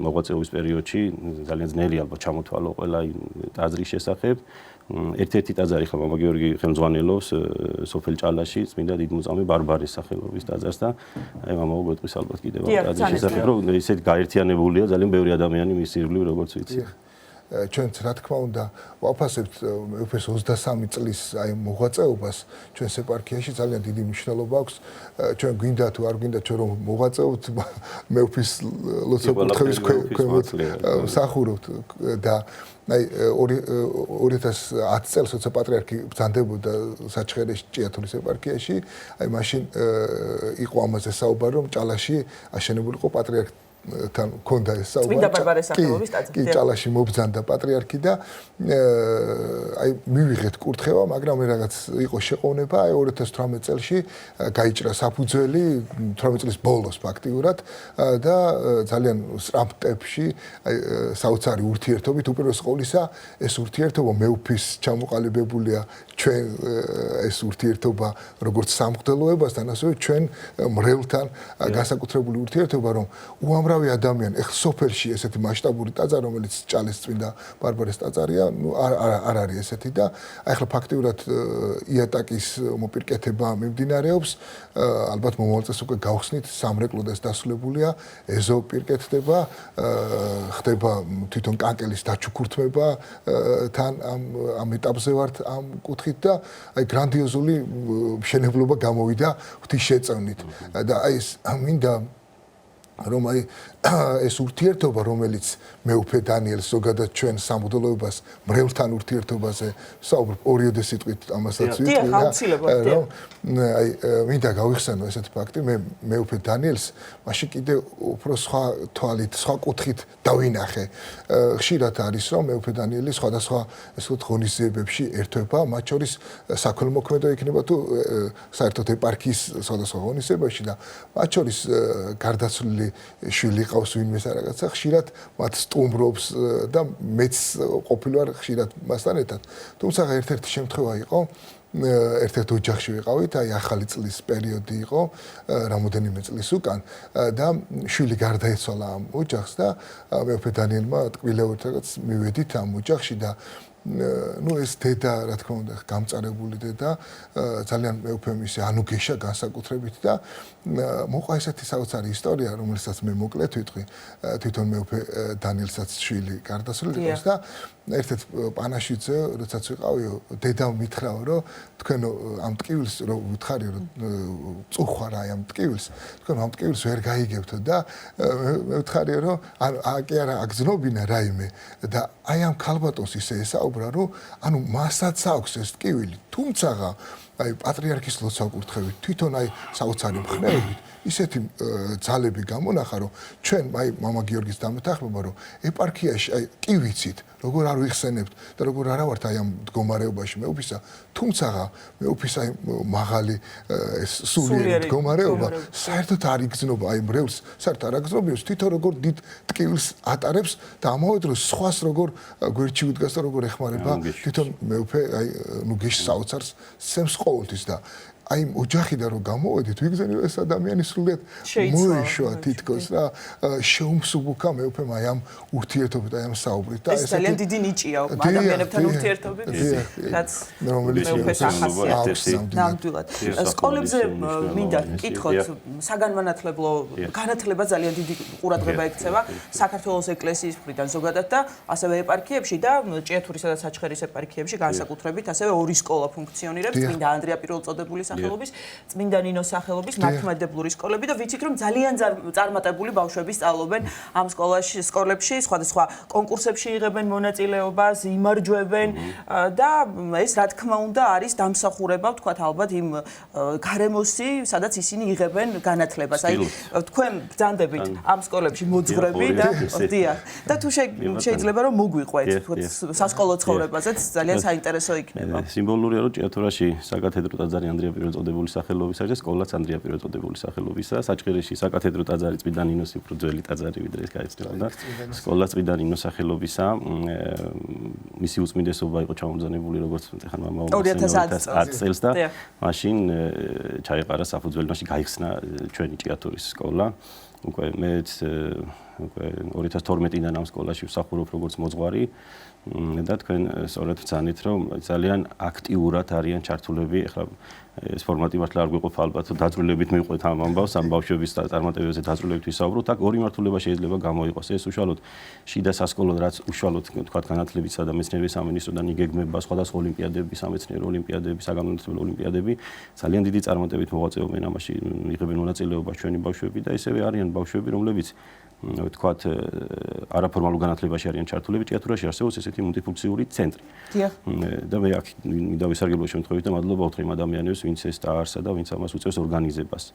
ბევრი ბავშვი, ბევრი ახალგაზრდა მიდის, სხვა უამრავი საგანი ისწავლება და ახლა ამ ბოლოს ჩვენი მე-10 კლასელი რობოტიკის ესეთი რაღაც მიმართულება, დიდი კონკურსში მიიღო მონაწილეობა და ჩვენ გაგვიშუქებია სხვათაშორის ეს კონკურსი და ვიცით რომ ძალიან მაღალი კონკურსი არის. მე მგონი ჩამოსული იქნება უკვე წაყვანილი ყავდათ იტალიაში 45 ბავშვი, ეს რაღაც საერთაშორისო კონკურსში მიიღო მონაწილეობა და წაყვანილი ყავდათ როგორც გამარჯვებული, ისევე ამერიკის საელჩოს მიერ რაღაც ფლექსის კონკურსი იყო, გაცვლითი კონკურსი და მე-11 კლასის წელს მიიღებული მონაწილეობა. ეხლა რაღაც შედეგებს ველოდებით და ესეთი ბევრი, აი მაგალითად საპატრიარქოს ახალგაზრდული ცენტრის მიერ დაგეგმილი იყო, მახსოვს მეც აქტიურად ვეხმარებოდი ბავშვების თემების წარმოდგენაში და გააზრებაში. ნახატები ბიბლიურ თემებზე ესეთი კონკურსი ჰქონდა და ფინალში გადავიდა ძალიან ბევრი ჩვენი ბავშვი და ნუ ყოველთვის აი სპორტული ღონისძიებებში ძალიან აქტიურად არიან, ძალიან აქტიურად არიან ჩართულები სპორტულ ქალაქის სპორტულ ღონისძიებებში. ახლა აი გუშინ წინ იყო ფინალი ფეხბურთში და გაიმარჯვეს ჩვენო ბავშვებმა და ძალიან დიდი სიხარული მოგვანიჭეს და ანალოგიური შეიძლება ითქვას როგორც ვიცი საჩხერეზე, საჩხერის სკოლაზე. აქტიურად არიან ჩართული კულტურულ და სპორტულ აქტივობებში. კი, აი ახლა ყოველწლიურად იმართება ესეთი კონკურსია ახალგაზრდულ ცენტრში, წვენა ჩვენ ცხოვრებაში და აი გასულ წელს 30 გამარჯვებულიდან 10 ჩვენი სკოლიდან იყო და ძალიან მნიშვნელოვანია ესეთი რამ ხდება. ბიბლიის კონკურსი, ხშირად აი სპორტული ღონისძიებები, აი ხლაც კულტურული მემკვიდრეობის ძეგლებთან გააკეთეს ინგლისურ ენაზე კონფერენცია მოხდა ონლაინ ჩართულობით და აი ესეთი საოცარი ურთიერთობებია უამრავი რა, აქ მართლა არ გვეყოფა. თქვათ სამეცნიერო, სასკოლო, თუნდაც სპორტული და კულტურული მიღწევებისა უაღრესად მნიშვნელოვანია ჩვენი ურთიერთობა. ეს სკოლა მართლმადიდებლური სკოლაა, საპატრიარქოს დაარსებული სკოლაა. ეს ძალიან დიდ თქვათ ჩვენ პასუხისმგებლობას ვაკისრებს და საზოგადოებისთვის ეს ძალიან სასურველია და იმედიანად არიან ადამიანები. ზოგადად განათლების შესახებ ახლა საუბარი ძალიან შორს წაგვიყვანს, მაგრამ ჩვენთვის რაღაც შინაგანად უკვე 12 წელი ამ სკოლაში ვარ, 13 წელია და გამძაფრებული მაქვს ამ ბოლოს განსაკუთრებულად ამის აღქმა თუ განცდა თუ ფიქრი ამ ყველაფერზე თუ როგორ უნდა ვიურთიერთობოთ ჩვენს მომავალ თაობასთან და როგორ უნდა მოძებნოთ ისენა რომლითაც მათ უნდა ვესაუბროთ რომ მათთვის გახდეს გასაგები ბევრი ის ძალიან ფუნდამენტურად მნიშვნელოვანი ღირებულება თუნდაც როგორიც არის ღმერთის სიყვარული სამშობლოს სიყვარული პატრიოტიზმი და ასე შემდეგ ეს ამის სხვადასხვა საშუალება არსებობს მაგრამ ჩვენი ფუნქცია სწორედ ეს გახლავთ რომ აი ჩვენი ქვეყნის მომავალი თუნდაც ის ინტელექტუალური ბაზისი დაშენდეს ძალიან მყარ სულიერ საფუძველზე და ფუნდამენტზე და მათი მომავალ ხშირად აი როცა პირადი საუბრები გვაქვს ხოლმე ბავშვებთან ხშირად მაცხოვრის ნათქვამი გავსეუბნები რომ ადამიანი რომელიც ქრისტეს ცნებებს ისმენს და აღასრულებს გავს იმ კაცს რომელიც მყარ ნიადაგზე აშენებს თავის სახლს და მოსალოდნელი ქარტეხილები მას ზიანს ვერ მიაყენებს და ესეთ ვცდილობთ რომ ესეთი მომავალი აღიზარდოს ჩვენ ხელში გავლინო ბავშვებს ჩემი წარმოდგენით სურვილი მაქვს რომ გაუჩნდეთ სკოლას რომ დაამთავრებენ სულიერ შიმშილი რომ მე მიბრუნდნენ სადაც ჩავლიან იქ მაინც მივიდნენ ეკლესიაში თუ არა და ჩვენთან მოვიდნენ და ისე გავაგზავნოთ ეს სულიერი ურთიერთობა ეს ძალიან დიდი პასუხისმგებლობა გვაქვს და ვცდილობთ რაც შეგვიძლია თიშეწევით მე ახლა წინ მიდევს წიგნი საქმემან შენმან აი ესეთი სახელწოდებით რომელიც გამოიცა მარინე დემეტრაშვილის იდეით და შემდგენელიც არის ქალბატონი მარინა არის აგრარული ტექნოლოგიების აკადემიური დოქტორი საჩხერის მუნიციპალიტეტის დეპუტატი და ასევე მრევლი საჩხერის წმინდა ნინო სახელობის საკათედრო ტაძრის ეს მოგვითხრობს ჭიათურისა და საჩხერის ეპარქიის ცხოვრების შესახებ სრულყოფილად 20 წლის თავზე გამოვიდა მეუფის მოღვაწეობიდან საჩხერისა და ჭიათურის ეპარქიაში და ძალიან მნიშვნელოვანი ინფორმაცია ეპარქიის ცხოვრების შესახებ არაერთი მრავალი მიმართულებით დიახ ასევე ტაძრების შესახებ და ის ქრონიკა ვთქვათ რასაც ახლა ჩვენ 13 ბოდიშვიხთი ჩაგეჭერით 13 ღმერთსახური იყო მეუფე რომ ჩამობძანდა ჩვენს ეპარქიაში დიახ სწორედ ამაზე მინდოდა მე კითხვა სასულიერო დასწრდი რომ გამრავდა სასულიერო 13 იყო ეხლა 40 გადააჭარბა ამ რიცხვმა და ჩვენ უნდა ვიცოდეთ ნათელი წარმოდგენა ქონდეს იმაზე რომ თითოეული ღმერთსახური ჩავთვალოთ რომ ნიშნავს ამოქმედებულ მინიმუმ 3 ტაძარს 3 სამრევლოს ან გარდა ერთ ღმერთს ვერ გავიხსენეთ ალბათ ხო მამა გიორგი რომ მხოლოდ ერთ ტაძარში მსახურობდეს ხანდახან რომ ეკითხებიან მამა რომელ ტაძარში ხარ ამ დროს რომ უყვები ჩემ განი ცოტა უჭირთ დალაგება როდის სად ვარ და ესე მსახურობს ყველა მოძღვარი რამდენიმე ტაძარში მსახურობს ყველა მოძღვარი და ამ თემას შეიძლება ჩვენ რაღაცა შინაარსობრივად გავაგრძელოთ სოფლის დალოცვებთან მიმართებაში დიახ აი სოფლის დალოცვები რომელიც აღდგა ეს ტრადიცია ჭიათურისა და საჩხერის ეპარქიაში რა მნიშვნელობა აქვს რა მიზანი აქვს და წესით სოფლის დალოცვის წესით როგორი არის რა წესით ხდება ესეც საინტერესოა მეუფის კურთხევით ჩვენ ეს ტრადიცია აღდგა მისი უწმინდესობის კურთხევით და მეუფის ძალიან დიდი ხარდაჭერით და მოგეხსენებათ რომ მეუფი არის მისი ისე და ევანგელიზაციის განყოფილების ხელმძღვანელი და უყვეწლებია საქართველოს საპატრიარქოში და ნუ ეხლა რამდენი პროექტი აქვს აგეგმილი და განხორციელებული ის კიდევ სხვა საკითხია ამ შემთხვევაში თუ ვისაუბრებთ ჩვენ სოფლების და ქალაქის ზოგადად დალოცვებზე მასიურ თუ შეიძლება ითქვას დალოცვებზე წინასწარ ხდება წინასწარ თქვათ გადაწყვეტილი რეგიონის თქვათ სოფელი იქნება თუ ქალაქის რომელიმე უბანი მოსახლეობის გაფრთხილება რომ ამ დღეს ამ საათზე მოვლიან მოძღვრები მთელი ეპარქიის სამღვდელოება იკრიბება დაყოფილია თქვათ 11 ჯგუფი ვიყავით ამ ბოლოს ვაკურთხეთ ახლა ზოდია ესეთ სოფელი ჭიათურაში მე ვსახურობ იმ სოფელში დავყავით 11 უბნად მოსახლეობა წინასწარ გავაფრთხილეთ ამის შესახებ და დიდი სიხარული აქვს აი გულსფელი ვიქნები და გეტყვით მეკითხებოდნენ რომ ვინც აქ არ ცხოვრობს და ეს სამწუხარო პრობლემაა ახლა ყველა მითი ჩვენი ქვეყნის მიგრაციის პრობლემა რომ ჩემ და სამწუხაროდ ერთი უბანია მე პირადად ახლა რომ ღებულობდი მონაწილეობას ერთი უბანი გავიარე საკმაოდ ისეთი დიდი გზა გავიარე და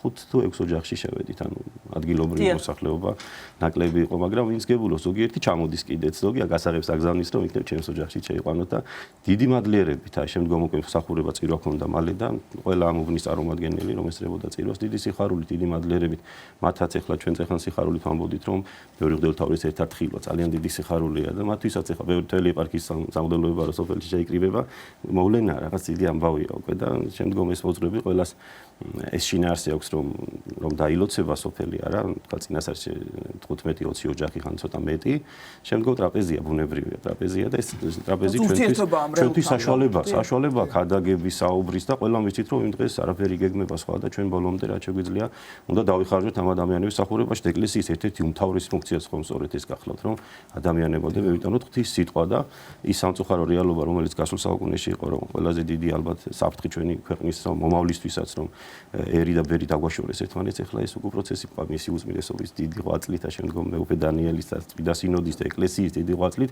ეს უკვე პროცესი მიმდინარეობს რომელიც ალბათ სწორ გზაზე აყენებს ჩვენს ქვეყანას და ჩვენს ერთობაში ფიქრობ არის ჩვენი ქვეყნის მომავალი მტკიცე ბედნიერების და სიხარულის გზა. დღევანდელი საუბრის დროს რა თქმა უნდა ბევრ რამეს ვერ ვიტყვით ეპარქიის ცხოვრებაზე, იმიტომ რომ დროში ვარ შეზღუდული, თუმცა აუცილებლად ისიც აღვნიშნებთ, რომ ჭიათურისა და საჩხერის ეპარქია ძალიან ხშირად მასპინძლობს სხვადასხვა ღონისძიებას, კულტურულ, სამეცნიერო კონფერენციებს და თავად მეუფე დანიელს აქვს განსაკუთრებული ღვთისმსახურების გზა განვლილი და გადის განსაკუთრებულ გზას. ჩვენ ვიცით, რომ მეუფე თავდაპირველად ბრძანდებოდა, როდესაც ის მღვდელმთავრად გამოირჩიეს ბოდბის ეპარქიის მმართველი მღვდელმთავარი და შემდგომ უკვე ცხუმ-აფხაზეთის მღვდელმთავარი ბრძანდებოდა ომის პერიოდში და ჩვენ ვიცით, რომ მეუფე დანიელს სასულიერო დასთან ერთად არ დაუტოვებია ბოლომდე ეპარქია სიცოცხლის რისკის ფასად და ასევე მეუფე დანიელს უკავშირდება არაერთი პროექტის განხორციელება, როგორც აღვნიშნეთ, მისიისა და ევანგელიზაციის დეპარტამენტის თავმჯდომარე ხელმძღვანელი არის საქართველოს საპატრიარქოში და განსაკუთრებით ალბათ უნდა აღვნიშნოთ წმინდა ნინოს გზა, რომელსაც ხელმძღვანელობდა იმ ძალიან რთულ პერიოდში, როდესაც ეს მომლოცველობითი გზა გარდამტეხი აღმოჩნდა საქართველოს ესე იგი სულიერი ცხოვრებისთვის. პატრიარქმა დაავალა სწორედ მეუფე დანიელს, რომ ორგანიზება გაეწია ამ გზისთვის და უკვე რამდენი წელია 35 ხო? საიუბილეო წელი იყო, როცა ძალიან მასშტაბურად ჩატარდა მთელი საქართველოს ეპარქიებიდან ყველა ღვთისმსახური ღებულობდა მონაწილეობას და ჩვენიდანაც ზოგიერთი თქვა უფრო ხანგრძლივი დროით იყო ჩართული, ზოგიერთი 2 დღით, 3 დღით ჩავდიოდით ხოლმე და მეუფე იხსენებს ხოლმე სილათ ამ ძველ ამბებს, რომ 18 წლის განმავლობაში ბრძანდებოდა ცხუმ-აფხაზეთის ეპარქიის მიტროპოლიტი. ჩვენთან რომ შეთავსებით მაშინაც, როდესაც ჭიათურისა და საჩხერის მიტროპოლიტი იყო, დიახ. ცხუმ-აფხაზეთისა და ჭიათურისა და საჩხერის მიტროპოლიტი ესე იწოდებოდა ჩვენთან რომ დაინიშნა და რაც შეეხება ამის საგანმანათლებლო მიმართულებაც სამნიშნველოვანია რომ მეუფის ორგანიზებით პერიოდულად ჩამოგზანდებიან ჩვენთან ბატონი აკაკი მინდიაშვილი უკვე ჩვენი ძალიან ხშირი სტუმარია და რაღაცა დიდი სიყვარულით და სიხარულით ხვდებით ხოლმე და ამავე დროს მნიშვნელოვანია რომ არა მხოლოდ თქვათ მუნიციპალიტეტის ცენტრში იკრიბება საზოგადოება ეს მოხსენებლები მიყვავს სოფლებში და სოფლიდან ბევრი ვერ შეიძლება ვერ ჩამოვიდეს ვერ უმახერხოს და ამიტომ მეუფის კურთხევა ესეთია რომ მიყვავს და იქ წინასწარ შეკრებილი მოსახლეობა ხდება და ყველა ძალიან მადლიერი რჩება და ძალიან საინტერესო საუბრები და გარდა ბატონი აკაკი მინდიაშვილისა სხვადასხვა დარგების წარმომადგენლები თქვათ ხელოვნება ცოდნეები და კულტურის სხვადასხვა მიმართულების დარგები მეუფის კურთხევით სხვადასხვა დროს ჩამოდიან და ხდება ორგანიზება მათთან შეხვედრის და ძალიან საინტერესოა და ნაყოფიერი. ნამდვილად ძალიან დიდი მადლობა ჩვენთან ბრძანეთ დიახ. აუცილებლად. აი ეს მამამ რაც ბრძანა 13 სასულიერო პირი დახვდა მეუფეს და დღევანდელ დღეს 40-ია. აი ჩვენს სკოლაში 209 ბავშვი სწავლობს. აქედან 90% რაიონიდან მოდის სოფელში თვითონ, ჩვენ თვითონ გადმოხავს და ახლა წლევანდელი წელი მეუფის ლოცვა-კურთხევით ჩვენს ეპარქიაში განსაკუთრებულად აღინიშნება წლევანდელი წელი დავითის და ქეთევანის წლად არის სადაც გამოცხადებული. მომავალი წელი კიდე სახელმწიფო რელიგიად გამოცხადების 1700 წლისთავი და ამ ღონისძიებასთან დაკავშირებით დიდი მასშტაბური ეს ღონისძიება გაიმართება ჩვენს ეპარქიაში ესეთი ლოცვა-კურთხევაა და ესე ვფიქრობთ რომ ძალიან კარგი საღამო მიეძღვნება აი ამ დღეს, რომელსაც ჩვენ 1700 წლისავს აღნიშნავთ ჩვენი რელიგიის სახელმწიფო გამოცხადებაზე. წარმატებას გისურვებთ, კიდევ ერთხელ უღრმესი მადლობა და კიდევ ერთხელ დიდი პატივისცემით და სიყვარულით ვულოცავთ მეუფე დანიელს იუბილეს და უსურვებთ მრავალჟამიერ მსახურებას საქართველოს ეკლესიის და ჩვენი ქვეყნის ასიკეთოდ.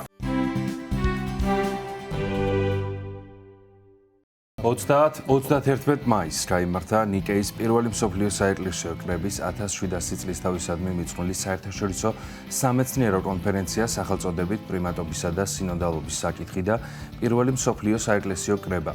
კონფერენცია ჩატარდა სრულიად საქართველოს კათოლიკოს პატრიარქის უწმინდესი და უნეტარესი ილია მეორის ლოცვა-კურთხევით, საქართველოს საპატრიარქოს თბილისის სასულიერო აკადემიისა და სემინარიის ორგანიზებითა და თბილისის მუნიციპალიტეტის საკრებულოს მხარდაჭერით. ტელეწამყვანმა ელისაბედ აბულაძემ ჩაწერა ინტერვიუ კონფერენციის ერთ-ერთ მონაწილესთან, რომელიც გახლავთ საბერძნეთის მართლმადიდებელი ეკლესიის საღვთისმეტყველო ჟურნალის თეოლოგია შემდგენელ რედაქტორი, საბერძნეთის საეკლესიო რადიოს ხელმძღვანელი პროფესორი ალექსანდროს კაციარასი. შეგვიძლია ვნახოთ ინტერვიუ. მოგესალმებით, ჩვენი სტუმარი გახლავთ საბერძნეთის ეკლესიის საეკლესიო რადიოს ხელმძღვანელი და საბერძნეთის ეკლესიის ოფიციალური საღვთისმეტყველო ჟურნალის თეოლოგია შემდგენელ რედაქტორი პროფესორი ალექსანდროს კაციარასი, რომელიც საქართველოში იმყოფება ოფიციალური ვიზიტით და ის მონაწილეობას იღებდა თბილისის სასულიერო აკადემიისა და სემინარიის მიერ ორგანიზებულ საერთაშორისო კონფერენციაში, რომელიც მიეძღვნა ნიკეის პირველი საეკლესიო კრების 1700 წლის იუბილეს. კონფერენცია იყო ორგანიზებული, როგორც გითხარით, თბილისის სასულიერო აკადემიისა და სემინარიის მიერ საპატრიარქოს ინიციატივით და სრულიად საქართველოს კათოლიკოს პატრიარქ ილია მეორის ლოცვა-კურთხევით. მოგესალმებით ბატონო ალექსანდროს, დიდ მადლობას მოგახსენებთ ჩვენს გადაცემაში მონაწილეობისთვის. მადლობა თქვენი დროისთვის.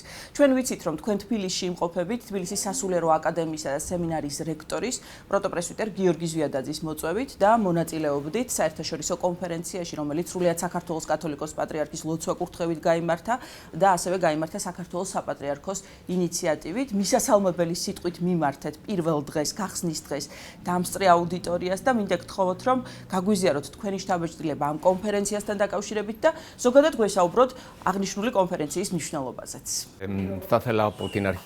უპირველეს ყოვლისა, სურს მადლობა გადაგიხადოთ ამ ინტერვიუს საშუალებისათვის. მინდა მადლიერება გამოვხატო საქართველოს კათოლიკოს პატრიარქის, უწმინდესი და უნეტარესი ილია მეორისა და პროტოპრესვიტერ გიორგი ზვიადაძის მიმართ მოწვევისათვის.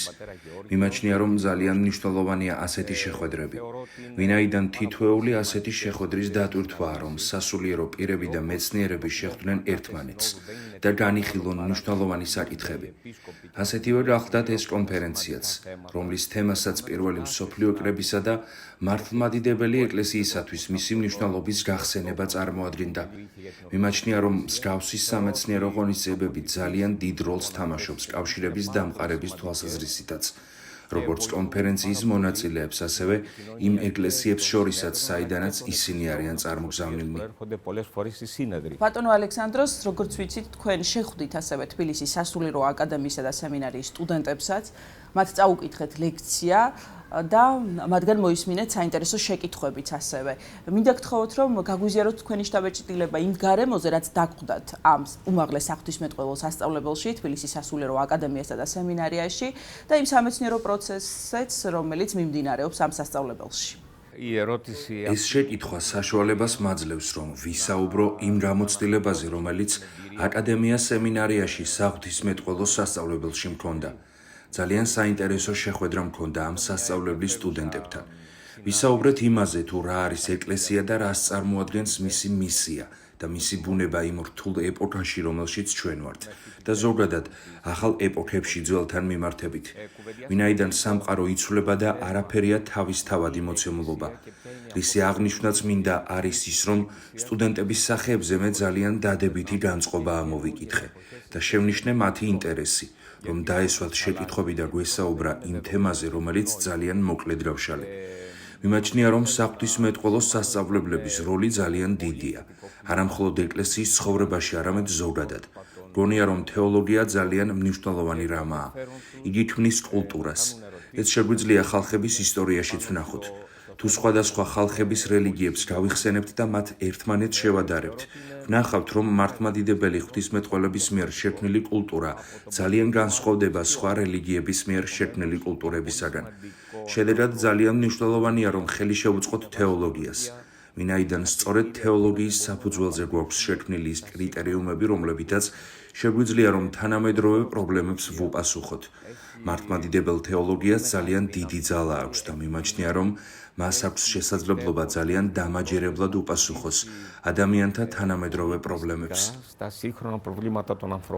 ბატონო ალექსანდროს, ჩვენ ვიცით, რომ თქვენ გაქვთ თეოლოგიური, ფილოლოგიური და ფსიქოლოგიური განათლება და ასევე წლებია დაკავშირებული ბრძანდები ჟურნალისტიკასთან, ჟურნალისტურ საქმიანობასთან. თქვენ ხელმძღვანელობთ და მთავარი რედაქტორი ბრძანდებით საბერძნეთის მართლმადიდებელი ეკლესიის ოფიციალური საღვთისმეტყველო ჟურნალის თეოლოგიის, ასევე ხელმძღვანელობთ საეკლესიო რადიოსაც საბერძნეთში, ხართ სხვადასხვა საღვთისმეტყველო ჟურნალების რედაქტორი და მინდა გთხოვოთ, რომ თქვენი აზრი გაგვიზიაროთ მართლმადიდებლური ჟურნალისტიკის ფუნქციასთან და როლთან დაკავშირებით თანამედროვე სამყაროში. ძვირფასო ელისაბედ, მართლმადიდებლური ჟურნალისტიკის საკითხი, ჩემი აზრით, წარმოადგენს უზარმაზარ თემას, რომელიც შეუძლებელია, რომ ცალკე და იზოლირებულად იქნას განხილული იმ კულტურისაგან, რომელმაც ჟურნალისტიკა წარმოშვა. რისი თქმა მსურს ამით. ყველა ის საშუალება, რომელთაც ჩვენ მასობრივ მედია საშუალებებს ვუწოდებთ, იმისათვის, რომ გავიგოთ მათი ბუნება და მათი არსი. უნდა შევუთავსოთ იმ კულტურას, რომელშიც აღმოცენდნენ. დღეს ადამიანებში არსებობს ამგვარი ტენდენცია, რომ ისინი ციფრულ მოწყობილობებს იმგვარად იყენებენ, რომ არაცნობიერებენ, რა დიდ გავლენას ახდენენ ისინი ცხოვრების, სამყაროსა და ღმერთის შესახებ შეხედულებებზე. ისინი არ არიან მხოლოდ ინსტრუმენტები, არამედ ასევე ხელს უწყობენ ცხოვრების შესახებ შეხედულებების ჩამოყალიბებასაც. ერთ მაგალითს გეტყვით, როდესაც გუტენბერგმა საბეჭდი მანქანა გამოიგონა, პირველი წიგნი, რომელიც დაიბეჭდა, იყო წმინდა წერილი. ხალხი ენთუზიაზმით შეხვდა ამას და პაპმა დააჯილდოვა კიდეც ეს გამოგონება და ხელი შეუწყო წმინდა წერილის მრავალ ეგზემპლარად დაბეჭდვას. რის შედეგადაც ამ გამოგონების წყალობით ყველა ქრისტიანს მიეცა წმინდა წერილის წაკითხვის საშუალება. ამგვარად რადიო, ტელევიზია, იმისათვის რომ მათი ღირებულება და მათი შესაძლებლობა ან თუნდაც მათი შედეგები გავიგოთ, იმ კულტურებს უნდა შევუთავსოთ. ვფიქრობ, რომ ჩვენ, მართლმადიდებლები, ძალიან კრიტიკულად და დაკვირვებით უნდა მივუდგეთ ყველა ამ საშუალებებს, ვინაიდან მათ შეიძლება ჩვენი ტრადიციის საწინააღმდეგო ფუნქციას კი შეასრულონ. მაგალითად, საბერძნეთში ზოგიერთი ადამიანი ამბობს, რომ შეგვიძლია საღვთო ლიტურგიას ტელევიზორში ვუყუროთ და ტაძარში წასვლა აღარაა საჭირო.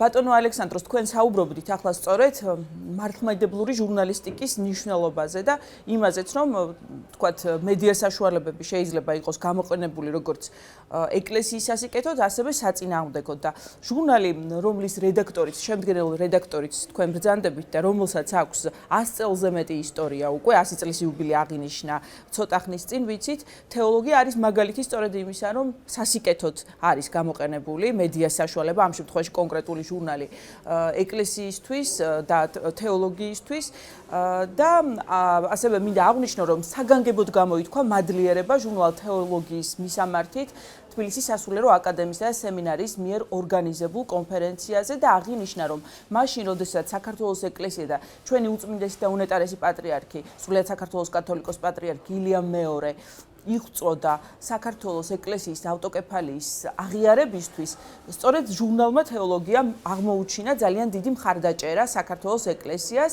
და იქ იბეჭდებოდა სტატიები სწორედ საქართველოს ეკლესიის ავტოკეფალიასთან დაკავშირებით. რომ მოგვიყვეთ, რა ტიპის ჟურნალი არის ჟურნალი თეოლოგია, რომლის რედაქტორიც ბრძანდებით და რა ტიპის სტატიები იბეჭდება და აქვს თუ არა უცხოელ მკვლევრებს და მეცნიერებს ამ ჟურნალთან თანამშრომლობის საშუალება. თეოლოგია არის ჟურნალი, რომელსაც, როგორც თქვით, 100-წლოვანი ისტორია აქვს. ყოველ წელს გამოიცემა 4 ჟურნალი და ჩვენი ჟურნალისათვის პატივია, რომ მის ფუნქციონირებაში მონაწილეობას იღებენ ავტორები სხვა მართლმადიდებელი ქვეყნებიდანაც. ჩვენთვის დიდი პატივი იქნება თუ გამოგვეგზავნება სტატიები საქართველოს მართლმადიდებელი ეკლესიიდანაც, რაც გამოაჩენს იმ ერთობას, რომელსაც თითოეული მართლმადიდებელი ეკლესია უნდა ამჟღავნებდეს. ამგვარად ჩვენი ჟურნალი, როგორც აკადემიის რექტორ, პროტოპრესვიტერ გიორგისაც და თქვენი საღვთისმეტყველოს სასწავლებლის პროფესორებსაც ვუთხარი, თქვენს განკარგულებაშია. ეს შეიძლება იყოს ისეთი ნაბიჯი, რაც გააძლიერებს ჩვენს კავშირს და ასევე თავის წვლილს შეიტანს მეცნიერთა შორის თეოლოგიური დიალოგის განვითარებაში, რაც ჩემი აზრით ძალიან მნიშვნელოვანია. განსაკუთრებით კი ჩვენს ეპოქაში, რომელიც უსწრაფესი ტემპებით იცვლება და ყველაფერი, რაც ტრადიციულია, ნელ-ნელა დავიწყებას მიეცემა. საბერძნეთში რადიო კავშირის შესახებ განსაკუთრებული რეგულაციები არსებობს, ისევე როგორც ტელემაუწყებლობის შესახებ. საბერძნეთის ეკლესიის რადიო არხი ფარავს მხოლოდ ატიკის რეგიონს, ანუ ათენის პერიფერიას. იმისათვის, რომ იგი მთელს საბერძნეთში გავრცელდეს, ერთადერთ საშუალებას ადგილობრივ რადიოსადგურებთან დაკავშირება წარმოადგენს. პროგრამა ყველაზე რთული რამაა, ვინაიდან ამგვარი მედია საშუალების მიზანს წარმოადგენს ის, რომ რაც შეიძლება მეტი მსმენელი მოიზიდოს. შედეგად პროგრამა შედგენილია დროების მიხედვით. მაგალითად, დილით ვიწყებთ 2 საათიანი დილის გადაცემით, რომელშიც არის ეკლესიური, კულტურული და სოციალური ხასიათის რეპორტაჟები. ეს რეპორტაჟები ძალზე მცირეხნიანებია, დაახლოებით 10 წუთიანი. და შემდეგ სხვადასხვა დროს, სხვადასხვა ხასიათის გადაცემა გვაქვს. მაგალითად 10-დან 11-ნახევრამდე არის მამათა საკითხავები. 11-დან 12-მდე არის გადაცემა, რომელშიც ეკლესიის მისიისა და ბუნების შესახებაა საუბარი. შუადღის პირველ საათზე არის გადაცემა, რომელშიც ვაშუქებთ ჩვენი ქვეყნის სხვადასხვა მხარესა და ეკლესია მონასტრებში ვიზიტებს. შემდეგ გვაქვს კატეხიზაციური შინაარსის გადაცემები.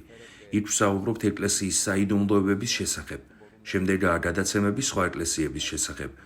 მაგალითად, ამ გადაცემებში შეიძლება საქართველოს ეკლესიის ისტორიაც ჩავრთოთ და ქართული კულტურის შესახებაც ვრცლად ვისაუბროთ. უკვე დაწყებული გვაქვს გადაცემები მსოფლიოს საპატრიარქოს შესახებ, იერუსალიმის ეკლესიის შესახებ, ბულგარეთის ეკლესიის შესახებ და შეგვიძლია რომ საქართველოს ეკლესიის ისტორიისა და კულტურის შესახებაც ვისაუბროთ. შემდეგ ეთერში ბიზანტიური მუსიკა გადის. ძალიან საინტერესოა ეს შემოთავაზება თქვენი მხრიდან, რომ საბერძნეთის საეკლესიო რადიოში გაკეთდეს გადაცემები საქართველოს ეკლესიასთან დაკავშირებით. ბატონო ალექსანდროს, ჩვენ ვიცით, რომ თქვენ ახლა ემზადებით მეორე საერთაშორისო კონფერენციისთვის, რომელიც უკავშირდება ჟურნალის თეოლოგია 100 წლის იუბილეს და ძალიან საინტერესო სახელწოდება აქვს ამ კონფერენციას მართლმადიდებელი ეკლესია და თეოლოგია ციფრულ სამყაროში. თუ არ ვცდები, აი ესეთი ფორმულირება არის სათაურის. რომ გითხრათ, როგორია სამზადისი, ვინ მიიღებს მონაწილეობას და რა საკითხები იქნება განხილული? ნამდვილად, თესალონიკში წელს გასამართი ჩვენი კონფერენციის მთავარი თემა იქნება მართლმადიდებელი თეოლოგია ციფრულ სამყაროში და ციფრული რეალობის ზეგავლენები თეოლოგიაზე და ადამიანთა სოციალურ ცხოვრებაზე. ციფრული რეალობის მიერ მოტანილი ცვლილებები ადამიანთა მთელ ცხოვრებაზე ახდენს ზეგავლენას, მათი აზროვნების წესიდან დაწყებული და მათი ცხოვრების წესით დამთავრებული. მასზე მოწვეულნი არიან მეცნიერები მთელი მსოფლიოდან, სხვადასხვა კულტურული და სამეცნიერო სივრცეებიდან.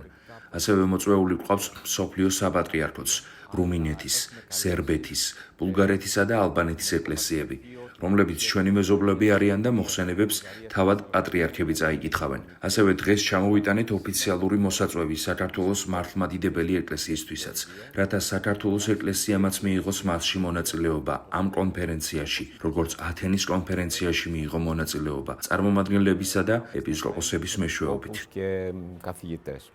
ფიქრობთ, რომ ეს კონფერენცია განსაკუთრებით საინტერესო იქნება მათთვისაც, ვინც ემსახურება მართლმადიდებლურ ჟურნალისტიკას, ანუ იმ ადამიანებისთვის, ვინც თქვათ საეკლესიო ტელეარხებზე თუ რადიოში თუ ჟურნალ-გაზეთებში მუშაობენ. ბატონო ალექსანდროს, მე ვიცი, რომ ეს არის თქვენი პირველი ვიზიტი საქართველოში, რაც სიმართლე გითხრათ, ძალიან გამიკვირდა.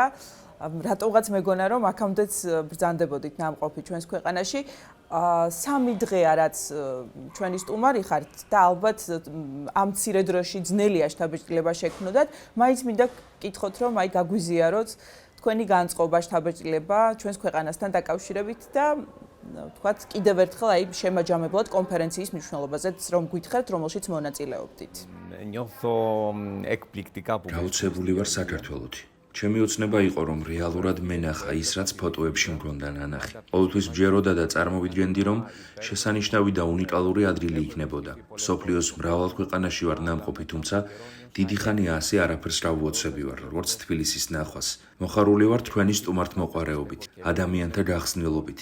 მიმაჩნია, რომ საქართველო ნამდვილად შესანიშნავი და ისტორიული ქვეყანაა. და რაც ყოველთვის მჯერა და ვამბობ, არის ის, რომ სამყარო მცირე ქვეყნებს მიჰყავთ წინ. მინდა მივულოცო და მადლობა გადავუხადო საქართველოს ეკლესიის კათოლიკოს პატრიარქსა და წმინდა სინოდს, განსაკუთრებით კი რექტორს, პროტოპრესვიტერ გიორგი ზვიადაძეს. ვინაიდან ვიცი, რომ კონფერენციებისა და შეხვედრების ორგანიზება საერთოდ არაა იოლის საქმე. ამრიგად, ისინი იმსახურებენ მადლობას იმისათვის, რომ მოგვცეს შესაძლებლობა შევხვედრილიყავით და გვესაუბრა პირველი მსოფლიო კრების შესახებ. იმ კრების შესახებ, რომელსაც მართლმადიდებელი ეკლესიისათვის განმსაზღვრელი მნიშვნელობა აქვს. ძალიან დიდი მადლობა ინტერვიუსთვის, მადლობა რომ დაგვითმეთ დრო. ძალიან დიდი მადლობა ბატონ ალექსანდროს კაციარას და რა თქმა უნდა ჩვენს თანაწამყვან ელისაბედ აბულაძეს ვრცელი ინტერვიუსთვის. ძალიან დიდი მადლობა ნამდვილად ბატონ ალექსანდროს რომ გამონახა დრო და მოგცა ეს შესანიშნავი ინტერვიუ. ბატონი ალექსანდროსი სპეციალური სტუმარი იყო კონფერენციისა, რომელიც 30-31 მაისს გაიმართა თბილისის სასულიერო აკადემიისა და სემინარის ორგანიზებით და საქართველოს საპატრიარქოს ინიციატივით, სრულიად საქართველოს კათოლიკოს პატრიარქის ლოცვა-კურთხევით და აქვე მინდა რომ მადლობა გადაუხადო ბატონ თორნიკე მამნიაშვილს, რომელიც რომელიც წარმართავდა თარგმანს და ბერძნულიდან ქართულად და შესაბამისად ქართულიდან ბერძნულად თარგმნიდა, რომ ბატონი თორნიკე გახლავთ თბილისის სასულიერო აკადემიისა და სემინარიის ეკლესიის ისტორიის, პატრისტიკისა და დოგმატიკის კათედრის ხელმძღვანელის თანაშემწე. ვაგრძელებთ ჩვენ გადაცემას. რუსთაველის ეროვნულ თეატრში მწერალ ლევან გოთუას 120 წლის თავისადმი მიძღვნილი საღამო გაიმართა. ღონისძიება საქართველოს მწერალთა კავშირის ორგანიზებით ჩატარდა. ახლა ჩვენ შეგვიძლია ვნახოთ სიუჟეტი, რომელიც ნინი გელაშვილმა მოამზადა სწორედ ამ ღონისძიების შესახებ. ჩემი გრძელი ვადის პატიმრობაში ყველაფერს რომ ჩავყევი და გამიხსენე, თვითონ მიკვირს, როგორ გავუძელი და გადავიტანე. ჩემს თავზე ძიმე ზღაპარმა გადაიარა. ჯერ კიდევ 16 წლის იყო, როცა 1921 წლის თებერვალში საქართველოში შემოჭრილ წითელ არმიას რამდენიმე დღის განმავლობაში ებრძოდა. სამშობლოს სიყვარულის გამო ბევრჯერ დააპატიმრეს. სწორედ ერთ-ერთი სასჯელის დროს დაწერა ყველასათვის საყვარელი ნაწარმოები გმირთა ვარამი. ფურცელი გზავნებოდა გმირთა ვარამის ეპიზოდები. არაერთი ნაწარმოების, თეატრალური დრამისა თუ ისტორიული ნოველის ავტორის, დისიდენტი მწერლის ლევან გოთუას დაბადებიდან წელს 120 წელი გავიდა. საიუბილეო თარიღთან დაკავშირებით რუსთაველის ეროვნულ თეატრში საღამო გაიმართა. მწერლებმა, მსახიობებმა და მომღერლებმა ლევან გოთუას შემოქმედება გააცოცხლეს. სცენაზე გაჟღერდა მისი წერილებიც, რომლებსაც პატიმრობის პერიოდში წერდა. დღეს რუსთაველის თეატრში ნამდვილი დღესასწაული იყო, იმიტომ რომ ეს დღე ეძღვნებოდა საქართველოსთვის თავდადებულ ადამიანს ლევან გოთუას, რომელიც მე-20 საუკუნეში და ვფიქრობ, მარადიულად არის ნიმუში კაცურკაცობის, ზნეობის, სულიერი სიმაღლის და კიდევ იმის, თუ როგორ შეიძლება კაცმა 22 წელი ციხეებში, გულაგებში, ციმბირის საშინელ ჯგუფებში გაატაროს და სული კონდეს ნათელი. ბატონ ლევანი იყო, მოდი ესე ვიტყოდი, სინდისი ქართული მწერლობისა ადამიანი, რომელმაც მთლიანად თავის ცხოვრების გზით და თავის ცხოვრების წესით აჩვენა მწერლებს, აჩვენა საზოგადოებას, რომ მწერალი, ქართველი მწერალი ეს არ ნებდება არც ერთ მდგომარეობაში არავის. სრულიად ყმაწვილმა მიაშურა კოჯორს, რომ თავის სამშობლო დაეცვა. იყო მონაწილე 24 წლის აჯანყების. დაიჭირეს, ჩასვეს მეტეხის ციხეში და შემდეგ გადაასახლეს. მოიარა ყველა საკონცენტრაციო ბანაკები. მიუხედავად აი ასეთი დიდი სტრესისა, ადამიანს ხელიდან კალამი არ გაუგდია. ღონისძიებაზე მოწვეულ სტუმრებს უწმინდესის და უნეტარესის, სრულიად საქართველოს კათოლიკოს პატრიარქ ილია მეორისა და საპატრიარქო ტახტის მოსაყდრის, სენაკისა და ჩხოროწყუს მიტროპოლიტ შიოს ლოცვა-კურთხევა გადასცა დეკანოზმა არჩილ ხაჩიძემ. საპატრიარქოს საზოგადოებასთან ურთიერთობის სამსახურის წარმომადგენელმა ასევე წაიკითხა საპატრიარქო ტახტის მოსაყდრის, მიტროპოლიტ შიოს წერილი. ის უწმინდესობის სრულიად საქართველოს კათოლიკოს პატრიარქის ილია მეორის და საქართველოს საპატრიარქო ტახტის მისი მაღალყოლოცამდელოების სოფლის მიტროპოლიტი შიოს ლოცვა-კურთხევა. წავიკითხავ სიტყვას. დღეს აღნიშნავთ ქართული ლიტერატურის ერთ-ერთი გამორჩეული წარმომადგენლის, მწერლისა და შესანიშნავი პიროვნების ბატონი ლევან გოთუას 120 წლის იუბილეს. ის იყო ადამიანი, რომელიც მთელი თავისი სიცოცხლის განმავლობაში თავის ყოველ დღეს უძღვნიდა სამშობლოს რწმენას, სიტყვისა და სიმართლის მსახურებას.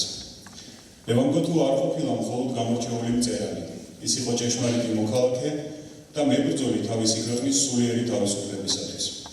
მის შემოქმედებაში მკვეთრად გამოიხატება ეროვნული იდეალებისადმი სიყვარული, რწმენის პატივისცემა, პიროვნული პატივისცემა და მტკიცე ზნეობრივი პოზიცია. დაცვა იმ ფასეულობებისაა, რომლებიც ქმნიან ერის სულიერ ღერძს. ეს არის რწმენა, თავისუფლება, ღირსება, ისტორიული მეხსიერება, მოყვასის სიყვარული და შინაგანი სიმტკიცე. თავის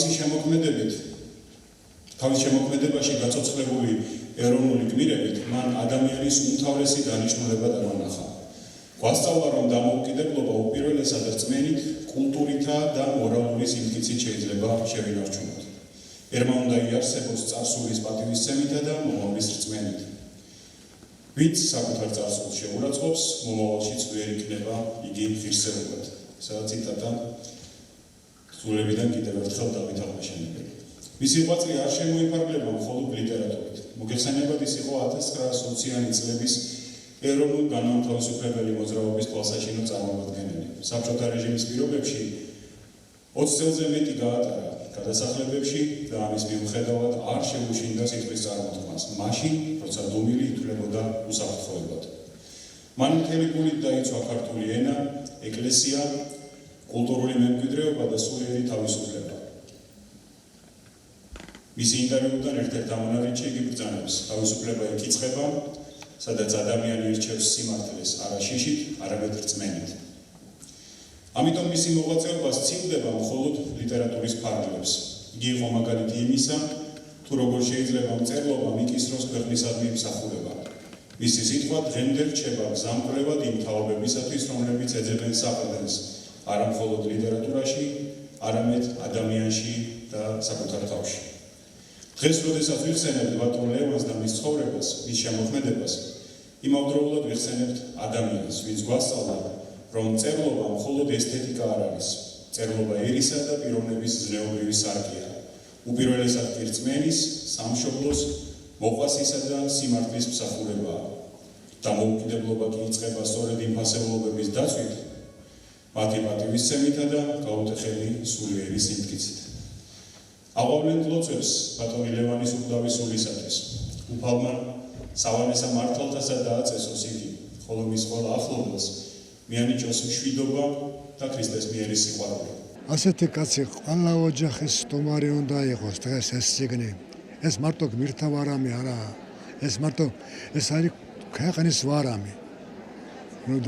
ეს ბედნიერი ხარო და ხარ იმ ქვეყნის შვილი, სადაც ასეთი ავტორები ბადებია, როგორც ლევან გოთუა, ეროვნული მწერალი, რომელსაც ყველაფერი გაიარა, რაც კაცს უნდა გაევლო. ტანჯიდან დაწყებული წამიდან და არ გატეხილა დარჩა ბოლომდე ქართულ მწერლად. ეს არამე ეს არის ამოოხრა. ლევან გოთუა ამოიოხრა და თავის სათქმელი თქვა ამ სულზარმას ამოკვდავ რომანში. ეს უკვე ეს წიგნი უნდა იყოს ყველა ქართული ოჯახის სტუმარი. დღეს ბატონ ლევან გოთუას დაბადებიდან 120 წელია და უნდა ხაზგასმით აღინიშნოს, რომ ეს არის პირველი შემთხვევა, რომ ამ დონეზე აღინიშნება ლევან გოთუას დაბადების დღე. მოგეხსენებათ თქვენ, რომ ლევან გოთუამ თავის ცხოვრების მესამედი შორეულ გადასახლებებში და სიკვდილმიშილ და საკანშიაც კი გაატარა. მაგრამ ვერაფერმა ვერ გატეხა და ვერაფერმა ვერ მოდრიკა. ლევან გოთუა იყო ჭეშმარიტი ქართველი, რაინდი.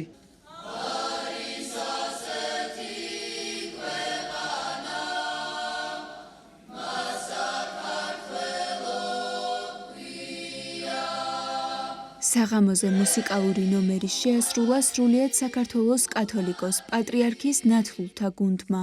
ღონისძიებას სასულიერო პირები და ხელოვნების სხვადასხვა სფეროს წარმომადგენლები ესწრებოდნენ. ლევან გოთუას საიუბილეო საღამო საქართველოს მწერალთა კავშირის ორგანიზებით, საქართველოს კულტურის სამინისტროსა და თბილისის მერიის მხარდაჭერით ჩატარდა. არასდროს დამავიწყდება თუნდაც ის წუთები, აი მე და ბატონმა ნუგზარ ბაგრატიონმა სასახლეში რომ დავდგით მისი გარეჯულა და ეს იყო რაღაც ქართული სულის ზეიმი, ბეფხის ტყაოსნის, როგორც სულიერი საგანზურის აი ეს მარგალიტების ამოფრქვევა და დღეს იცით კიდევ რითი ვიყავი ბედნიერი რომ სწორედ ჩემი საყვარელი მოთხრობიდან ნაწყვეტს ვკითხულობდი. ჩვენ ბედნიერები ვართ რომ მივიღეთ მონაწილეობა პატრიარქის ნათლულთა გუნდი გამოვიდა 2 სიმღერით იმ ძვირფას ადამიანებთან ერთად, რომლებიც იყვნენ მონაწილეები და მე ძალიან ბედნიერი ვარ, რომ ასეთ მნიშვნელოვან ღონისძიებებში ვიღებთ მონაწილეობა. სრულიად საქართველოს ულოცავ აი ამ მნიშვნელოვან დღეს. ლევან გოთუა 1973 წლის 30 იანვარს გარდაიცვალა. 2005 წელს სრულიად საქართველოს კათოლიკოს პატრიარქის ილია მეორის ლოცვა-კურთხევით მწერლის ნეშტი არმაზიდან გადმოასვენეს და სამთავროს მაცხოვრის ფერისცვალების სახელობის ტაძრის ეზოში დაკრძალეს.